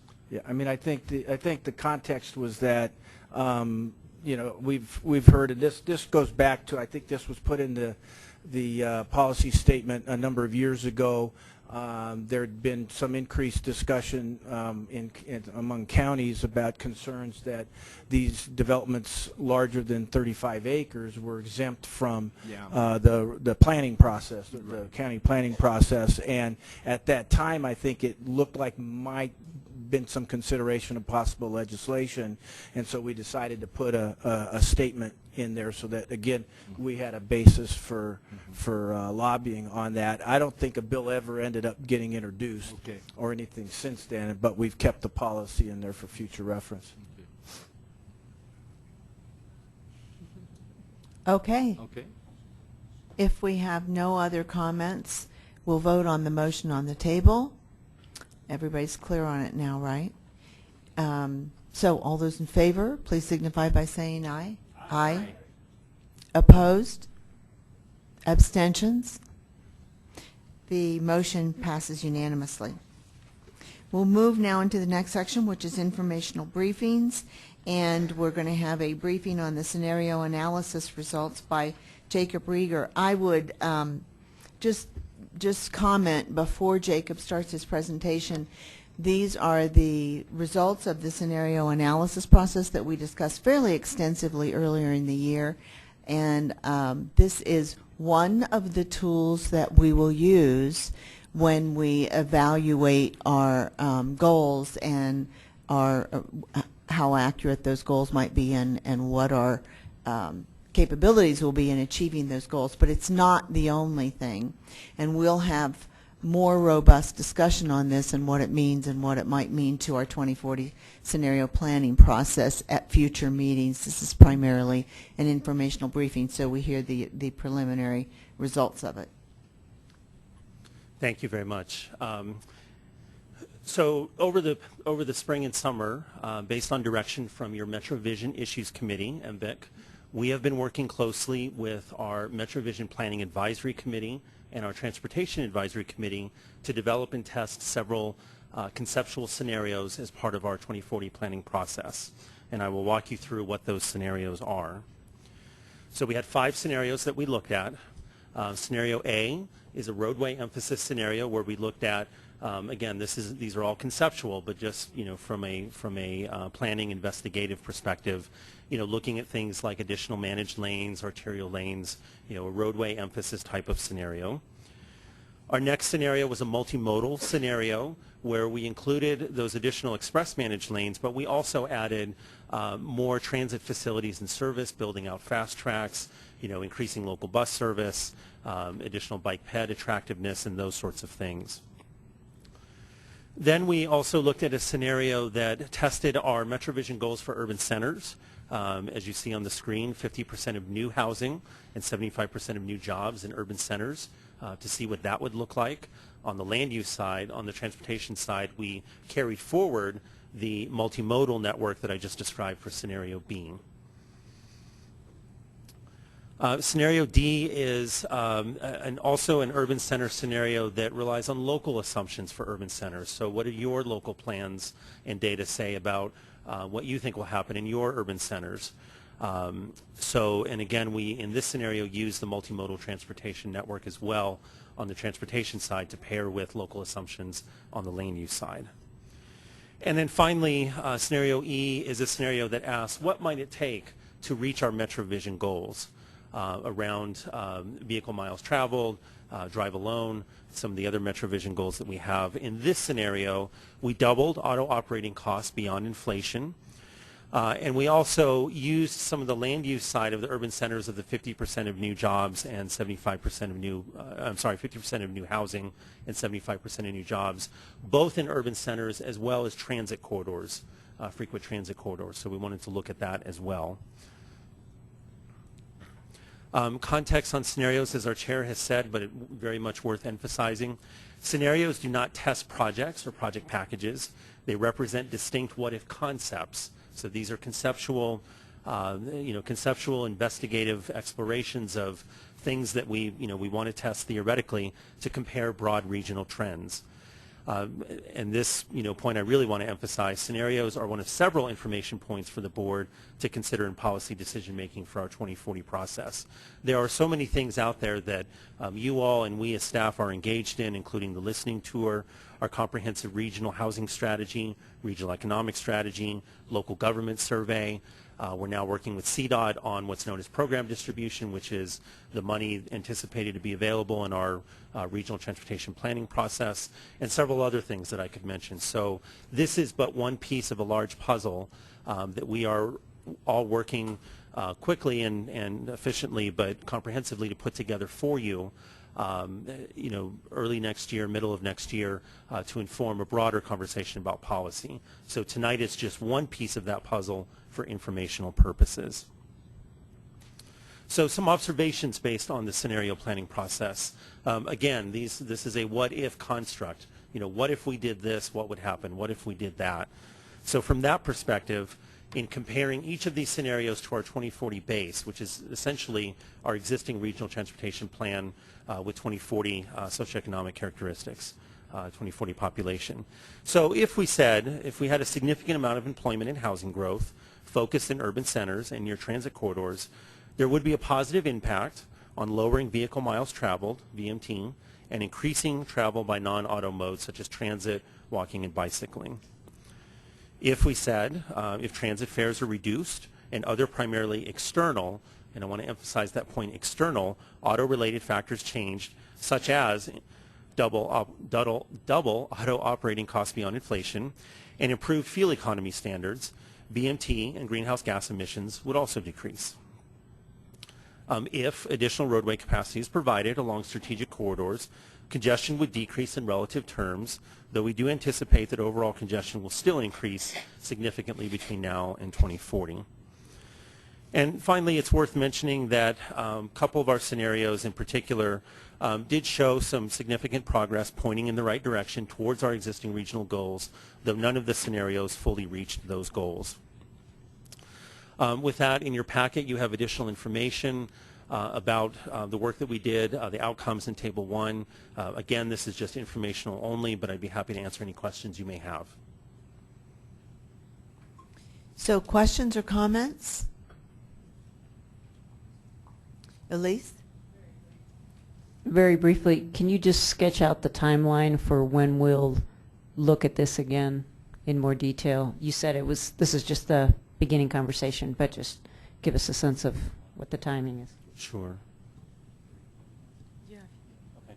So on scenarios specifically, again, information tonight, but we anticipate starting early next year to engage a policy discussion with you on scenarios and some of these other policy puzzle pieces, I should say, that I listed previously. Some of those things, and let me come back to that list. Some of these things are underway, some are getting started, some are getting close to completion. So this is an ongoing process that will occur over the next year as we lead up to adopting MetroVision, and particularly the MetroVision Regional Transportation Plan, this time next year. In fact, we have that hard deadline on the transportation side of adopting by next December. So we want to continue moving forward, but throughout the year, but particularly starting early next year, we're going to start assembling these pieces for you and engaging you in a broader policy discussion. I'd just add to that, Elise, that we do anticipate having a schedule for you in January as well to kind of lay out this in a lot more detail. Okay, Jack and then Chris. Yep, I just want to make sure I do understand one thing too. In MetroVision, which we were here, and I was here when we adopted the 2035 plan, and we set that 50-75 goal then, and when we set that, quite frankly, it was, we had no, seriously and truly, there was no basis to justify that goal. We said, I don't know, let's do it and see how it looks. And we've had no means to go back and even counter to that.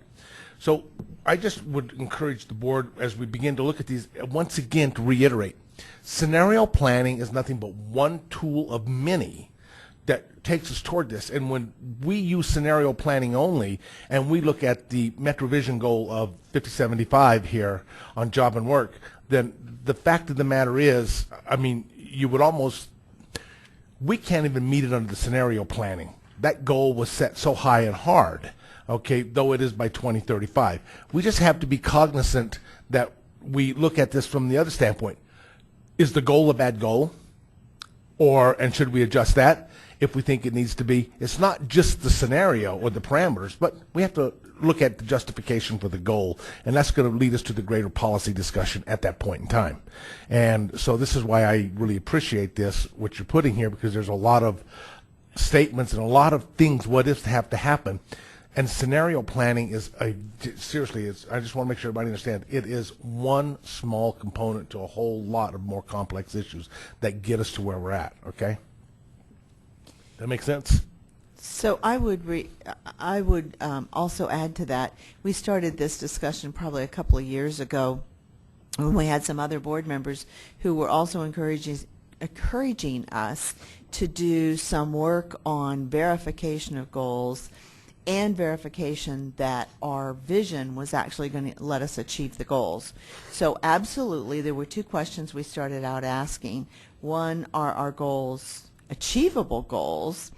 And two, what would we need to do? If they're achievable, what would we need to do? Scenario planning is one of the tools that we can look at to see whether, so if one of these had come up and said, yeah, if you do all of these things, you can achieve these goals, that would have answered question one.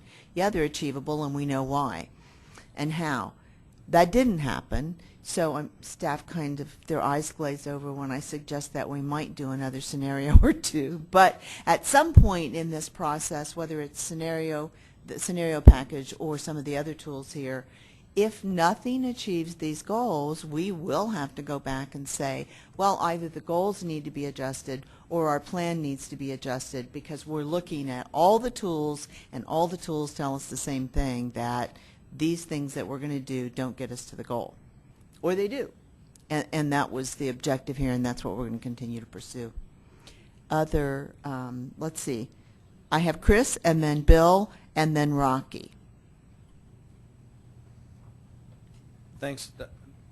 Sort of along this theme, I mean, it's funny, I made the same observation as Jack, but sort of went in the opposite direction, that if none of the scenarios get us to our goals, I mean, they're not wild and crazy goals. They seem like the right goals, good goals, things we ought to achieve to, make this place livable for years to come. If none of our scenarios can actually get us there, I don't want to go backwards and say, oh, well, it turns out I can't graduate from high school after all. I'll just, I don't know what that was, but I mean, we got to be putting our shoulder to the wheel a little harder and figuring out what is it that we do need to do to reach those goals. I mean, the feedback we're getting here is C and E do the most, right? C and E get us the closest. E is kind of a combination of C and some other detail, but I mean, are we going to get anything out of this process that tells us, yeah, okay, these are our scenarios, none of them get there, but if you do this, you will? So I Because think if we can't get to these goals at all, I'll just have to go home and hang myself, because the goals are not really that So out of this world. I think I might not have said.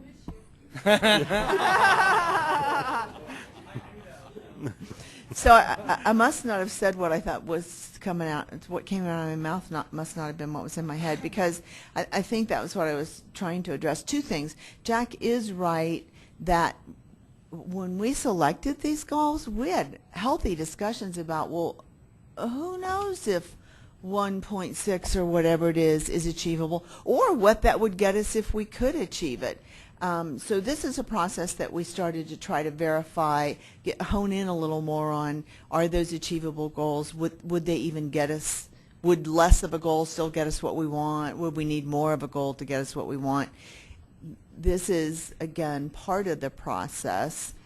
And so I think we're going to have to try to put together a package that we feel stronger about, where we say, yes, these are achievable goals, and yes, we believe they will get us to where we want to be and our vision of life, quality of life when we get to that time frame. So your comments, I think, are all relevant. These are just some tools that we're going to use to try to get us there. Now I have a long list, and it's Bill, Rocky, Jack's back on it, Phil. Who else am I missing? So, Bill. Madam Chair, I think one of the dilemmas that I see in this whole process is the unknown of technology. We've seen a tremendous drop in our gas tax due to fuel efficiencies. Many scientific scenarios are out there in terms of carbon, CO2 retention, things like that. And it really puts us in a dilemma in being able to really put a target out there that is even reasonably achievable. We actually talked about we could be creating some targets that won't even apply if technology moves forward and we're no longer in the same technology. So, I mean, who would have predicted 10 years ago that we're exporting oil today? So it's really a tough dilemma that we face. That's why we get the big bucks. Okay, next is Rocky. Yeah, so just a couple of observations. I've done a lot of work with scenarios, and you know, as I've shared with you before, I chair a division. Is your mic on, Rocky? Oh, I'm sorry. There, now it is. I saw the green, but I didn't realize it wasn't on, so apologies. So yeah, let me just backtrack that again. I love the work around scenarios. It's something I have had a lot of exposure to. I chair a division of the American Planning Association where we've done a lot of work on scenarios. So I don't necessarily want to open a can of worms. I myself might not necessarily call this scenario work right now, but I think it's rich and very informative. I think it's been a very healthy evaluation exercise here, and I welcome, I think, what I'm hearing, that we've got a lot more information to come that'll help us. So, you know, we'll probably get to the point where we want to go through some sort of design of alternatives then and continue the conversation on, you know, how the goals that were established previously come into play with that. It's a little unusual, I think, to kind of backtrack on goals that were set. You know, I think it's more normal to, when you go through a revision or update, to use them as kind of a starting point, a baseline, and see if you can't do better.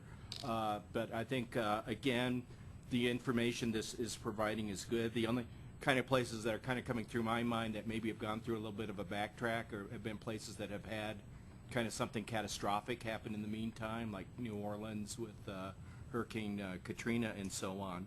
But I definitely would be interested, I think, with some of what Jack said was very intriguing in terms of what was the intent and so on with the goals when they were originally put into place. Why these goals and not other goals? What was some of that process then? And then, you know, how do we work with other issues? I like what Chris is saying here, that, you know, if we're not achieving our goals, you know, adjusting them down, is that really, you know, the first course of action? Or what more should we be doing or could we be doing to really get us there? And I think that's kind of the analysis there.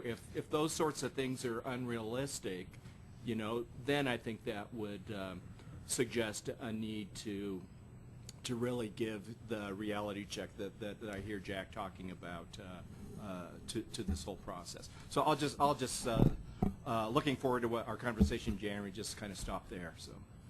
Okay, and Jack's actually up next, and then Phil. Please don't throw tomatoes at me here, folks, because I'm just going to carry this out for a minute. It is not the issue of adjusting the 50, 70 down, 75 down. It's an issue of, is that the right mixture of a goal?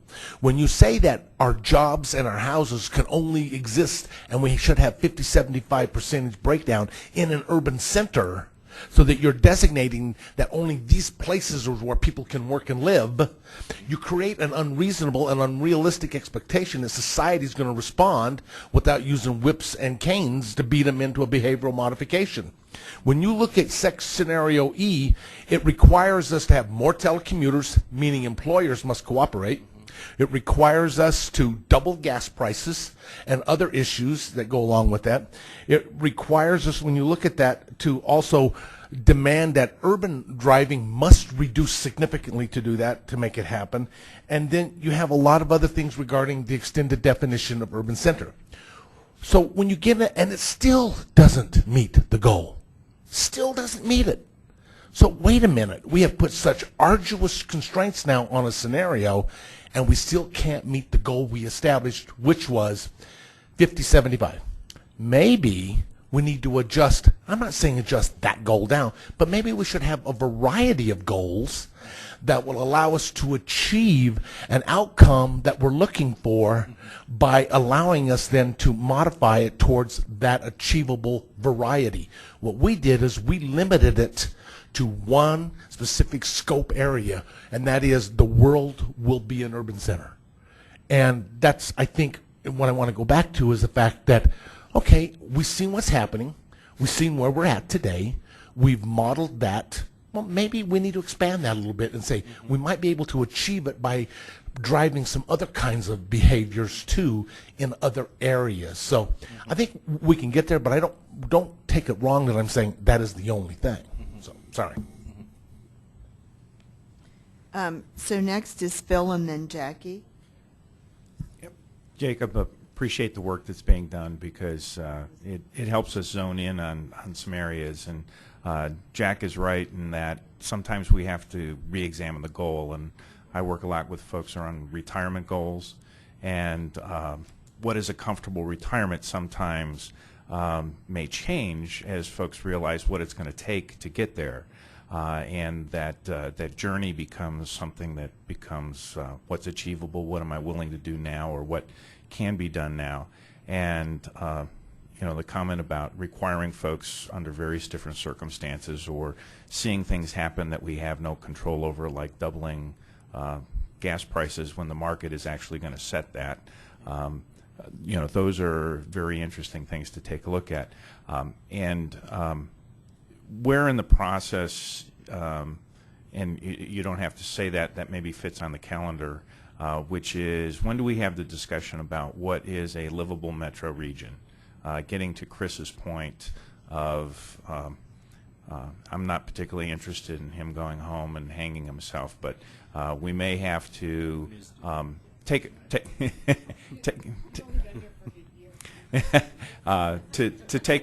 a look at what that livable metro region entails, so that we have a good discussion around that. But I did want to come back to one question.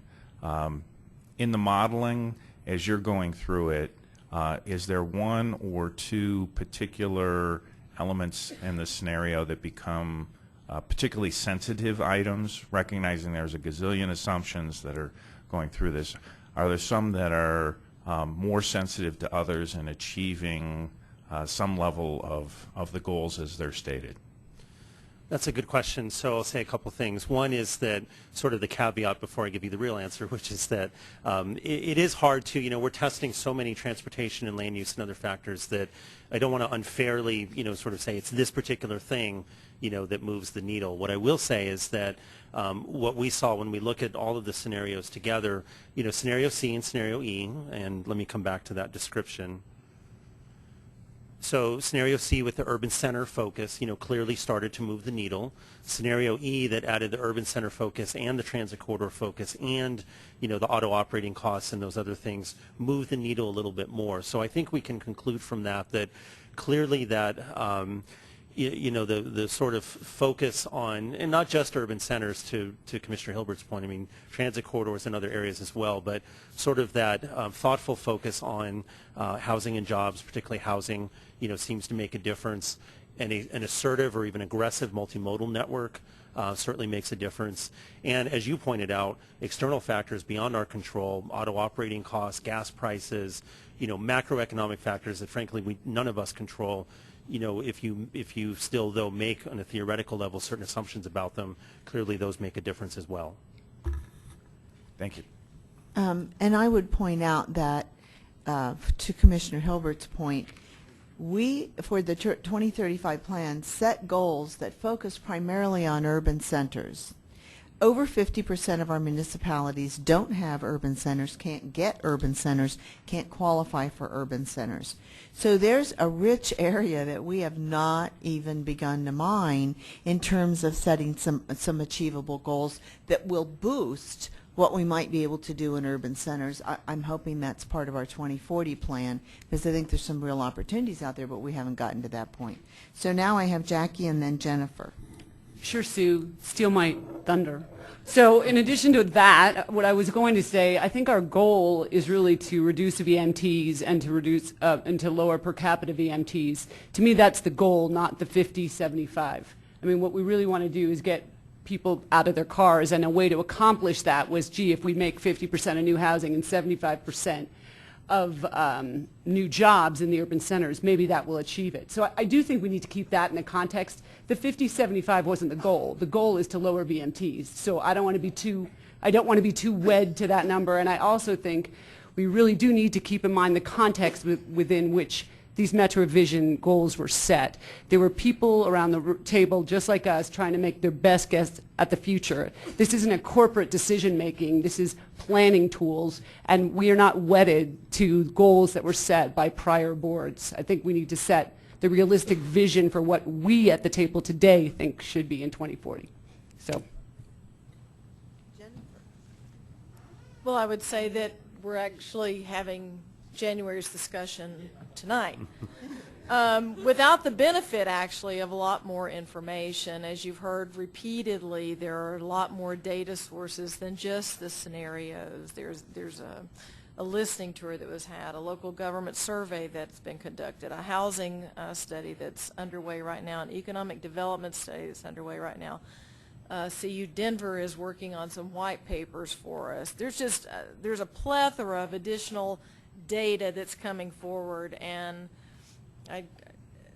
there's all this data that we hope to turn into information, basically taking that data and organizing it and structuring it in such a way that, and giving it some context that now the picture is becoming a little bit more clear. There has been so much discussion and so much emphasis on scenario planning. I'm afraid that people are thinking that that is showing the way forward, and it may, but it wasn't intended to, and there's a whole lot more data coming forward to help inform not only the scenarios but the planning process altogether.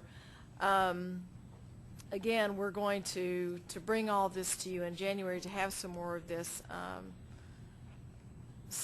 this discussion and to get you more familiar with what else is coming forward and actually give you, lay out some things that have been completed. As Jacob has mentioned as well, there are things that have been completed, there are things in process and nearing completion, and there are a few things that haven't gotten fully underway yet. But there is a lot more data coming forward to you that would like to put together and organize for you so that it's actually meaningful and you can have a good policy discussion. So as I said, you're kind of having the January discussion now, but without the benefit of all of the resources that are going to be available to you as you start this decision-making process.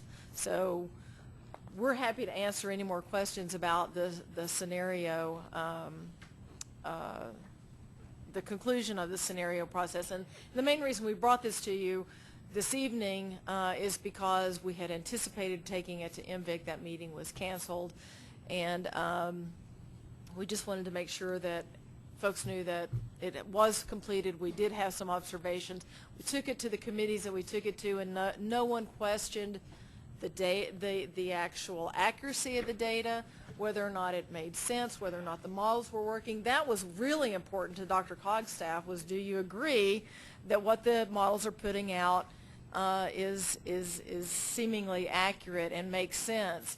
No one had any discussion about that. They went to this exact same place that you all are going to, which is, let's start talking about policy implications. But again, we're doing it without the benefit of a lot more input. So if it's okay with you, we'll move on and save the rest of this conversation for January. Did have one comment from Elise. Yeah, I just had one, something for January, a question about actually the modeling itself. There have been some exciting trends with VMT reducing over the last few years, and some research that has been looking that it may continue that way in ways that I'm not sure our model has captured. For example, millennials' use of technology causing them to drive less but shop online and communicate electronically more seems to be associated with almost a 25% drop in their driving. I don't know if our model fully captures that for the future, and so I'm interested in having that discussion, because I look at these numbers and think we might actually be further along towards our goal than we realize, because we're already making some progress. And I don't know if the model fully captures that. But I want to raise that up as something to think about over the next month, and whether or not we're fully giving ourselves credit for the progress that's being made on this issue. And then also I just want to thank staff. I think it's really helpful to look at scenario planning as a testing of strategies and what seems to be effective, and I think this has been helpful in doing that. I don't think we need to get caught up in the absolute numbers, but more what the trends are, and I think it's useful in that context. So thanks. And we'll actually have our modelers or representative staff from our modeling team here to answer questions just like the one you posed, Elise. So I'd just like to remind you all that we may not be traveling as much, but FedEx is. But drones, yes, I was just going to say, I just read that they're going to have drone delivery service, so that'll be really interesting. In fact, I think this was a great discussion. I know we may have gotten a little further than we wanted to tonight, because we really don't have the tools to make any decisions, but this is a good reflection on how important this is to all of us and how really involved in this is. So I thank you for that.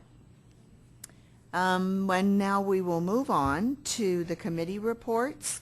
The report on the State Transportation Advisory Committee is Beth. Thank you, Beth.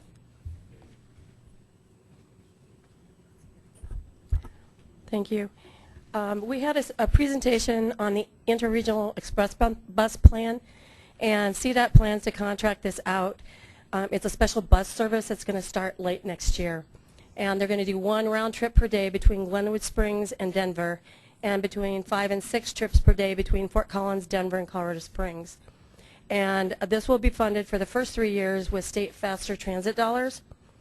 The fare structure for a round trip will be Fort Collins to Denver Union Station, $10, to Colorado Springs to Denver Union Station, $12. The proposed plan was recommended by STAC, and a member asked for an update review to be done once the plan has been in place for a year or two, just to see if it's working well. There was a discussion of the statewide performance measure objectives to be used in the 2040 statewide transportation plan. Staff from the MPO regions asked the CDOT staff for greater clarity regarding the specific roadway system for which performance will be measured. Will performance be measured according to the state highway system criteria or the NHS National Highway Roadway System? So they're going to be clarifying that. Staff also presented their recommendations for program distribution of funds for 2040, including the future allocations to the Dr. Cog region for specific programs.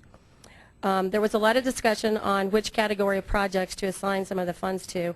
For example, assigning funds to asset management versus roadway capacity projects. We get into a lot of discussion with regards to some of these things. The MPO representatives asked the CDOT staff to consider mobility and congestion goals as well as the asset management goals, and not to forget those because those are very problematic in most of our roadways. The smaller TPR members were concerned that the original formula being discussed didn't allow enough equity, so after a thorough discussion, the committee approved the following formula weightings, which was 75% based on population and 25% vehicle miles traveled for allocation of the CMAQ funds to Dr. Cog and other areas within the state. Background information was provided regarding formulas for distributing the regional priority program funds to regions in the state, and those options are going to be presented to us at the January meeting. Dr. Cog actually expressed concern regarding the current formula putting too much emphasis on lane miles of state highways rather than the number of people using the highways, basically meaning VMT. The STAT committee recommended reconciliation to the fiscal year 13 budget to transfer funds to keep the CMAQ, STP Metro, and Transportation Alternative Programs whole. And this was actually positive news for Dr. Cog. The Transportation Commission was supposed to act, I believe, today at their meeting. So there will be an update next month. Thank you. Thank you, Beth. Next, report on the Metro Mayor's Caucus. Doug Tisdale. Metro Mayor's Caucus did not meet this morning because we did have some polling that is out in the fields now, concerning Impact 64, and we do not want to have a wasted meeting, so we'll discuss that at our January the 11th retreat that we have planned for Metro Mayors, and we should have information to report back to Dr. Cog at the next COG meeting. Thank you, Doug. Next, the report from the Metro Area County Commissioners. Don Rozier. Thank you, Madam Chair. We did not have a meeting this month. However, we all convened as commissioners at the CCI Winter Conference down in Colorado Springs. And one of our own here was awarded a very prestigious award. I believe it was County Commissioner of the Year. Is that right, Mr. Hilbert? Distinguished Commissioner of the Year award. So I'd like to... He paid us. That's all. He just paid us. Yes, thank you, Jack. That check did not bounce. Thank you. I appreciate that.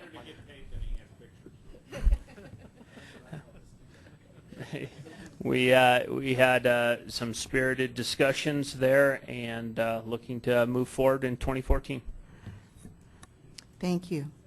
Report from the Advisory Committee on the Aging. Jayla Sanchez-Warren. The Aging Advisory Committee did not meet either. No report. Gift of time, right? Report from the Regional Air Quality Council. Joyce Thomas. We did meet. We met on December 13th, last Friday. We had a conversation with Sean McGrath of the regional administrator of the EPA Region 8 on EPA regional priorities. We had an overview and discussion of EPA's program to reduce greenhouse gas emissions from new and existing power plants and Colorado's perspective. There's actually some regulation going into effect this next year or being discussed at the legislature. So we talked about that. We had 3 speakers: Martha Rudolph from Colorado Department of Public Health and Environment, Sean McGrath again from EPA Region 8, and Mike Silverstein of the Air Quality Control Commission. We had an overview and discussion of the CDPHE's proposed regulations pertaining to oil and gas industry, and an initial economic impact analysis. Gary Kaufman was the speaker from Air Pollution Control Division. We approved the proposed 2014 work program and budget, and we approved contracts for update to the RAC websites, and approval to contracts to support the 2014 Frat Range Air Quality Study called FRAPE. Can I get that? So, Okay. Hey, thank you, Joyce. And we're all ordering the frappes. Next is the report on MetroVision Implementation Task Force, Flo Ritano.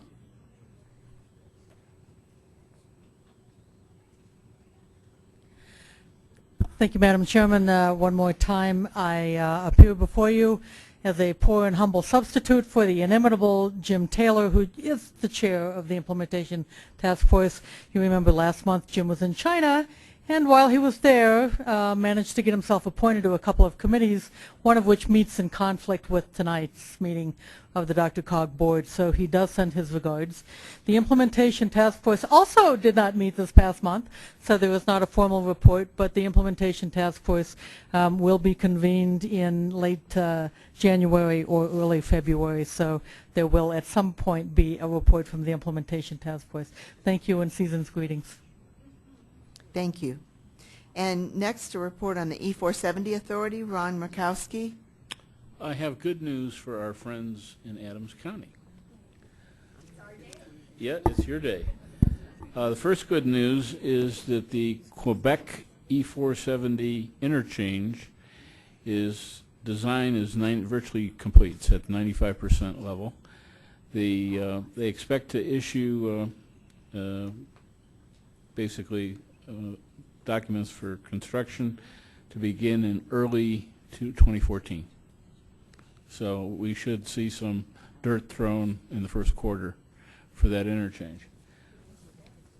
Second good news item, the authority is basically reached an agreement in principle with Commerce City to add the roadway improvements at Pena Boulevard and Tower Road, which will basically make for a better transition both ways.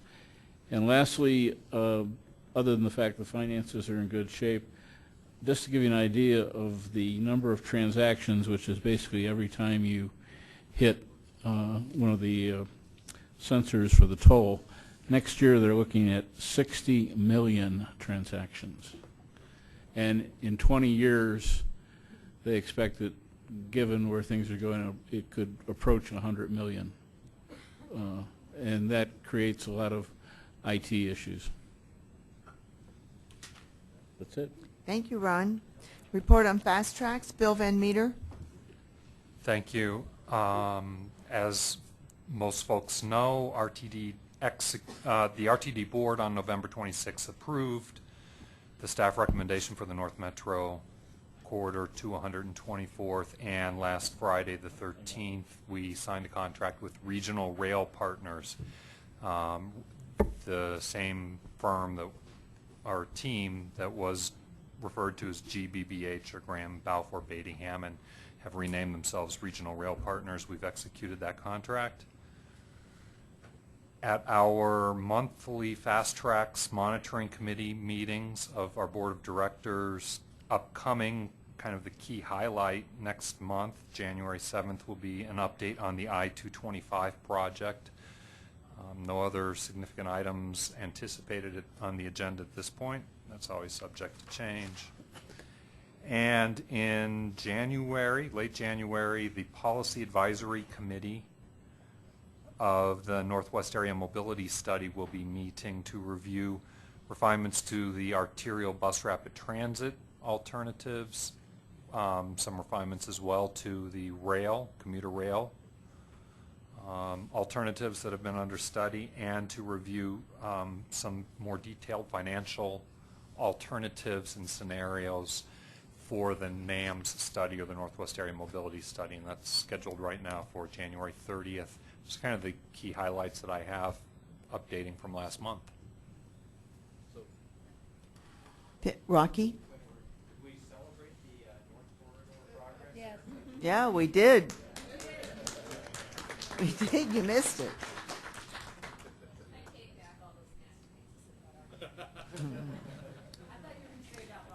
That, me too.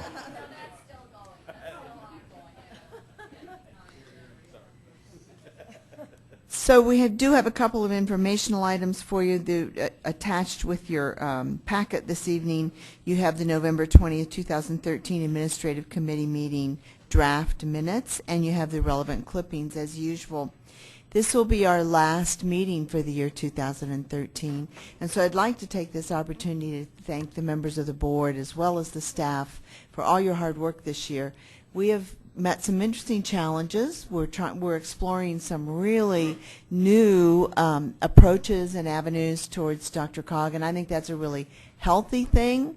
Makes for some challenging meetings, but there's lots of passion involved, and I appreciate that from everyone. I'd also like to wish you all a very happy holiday and tell you that our next meeting is scheduled January 15th, 2014. Do we have any other matters by members? Kathy. Not, I don't really want to make this end on a downer, but really what I wanted to do was thank all of you that shared your resources with us last Friday at Arapahoe High School. So many of the jurisdictions around us sent law enforcement, first responders, and I think we not only appreciate it, but I think we all can see that the outcome of that was definitely impacted by the training and the preparedness and the resources that we rely on for each other. So I just want to say thank you. Our community really appreciates it, and it's a shame that more of our communities have had to go through this, and so think of everyone at that school and especially the student. So thanks very much. Thank you. Any other comments from members? If not, the meeting's adjourned.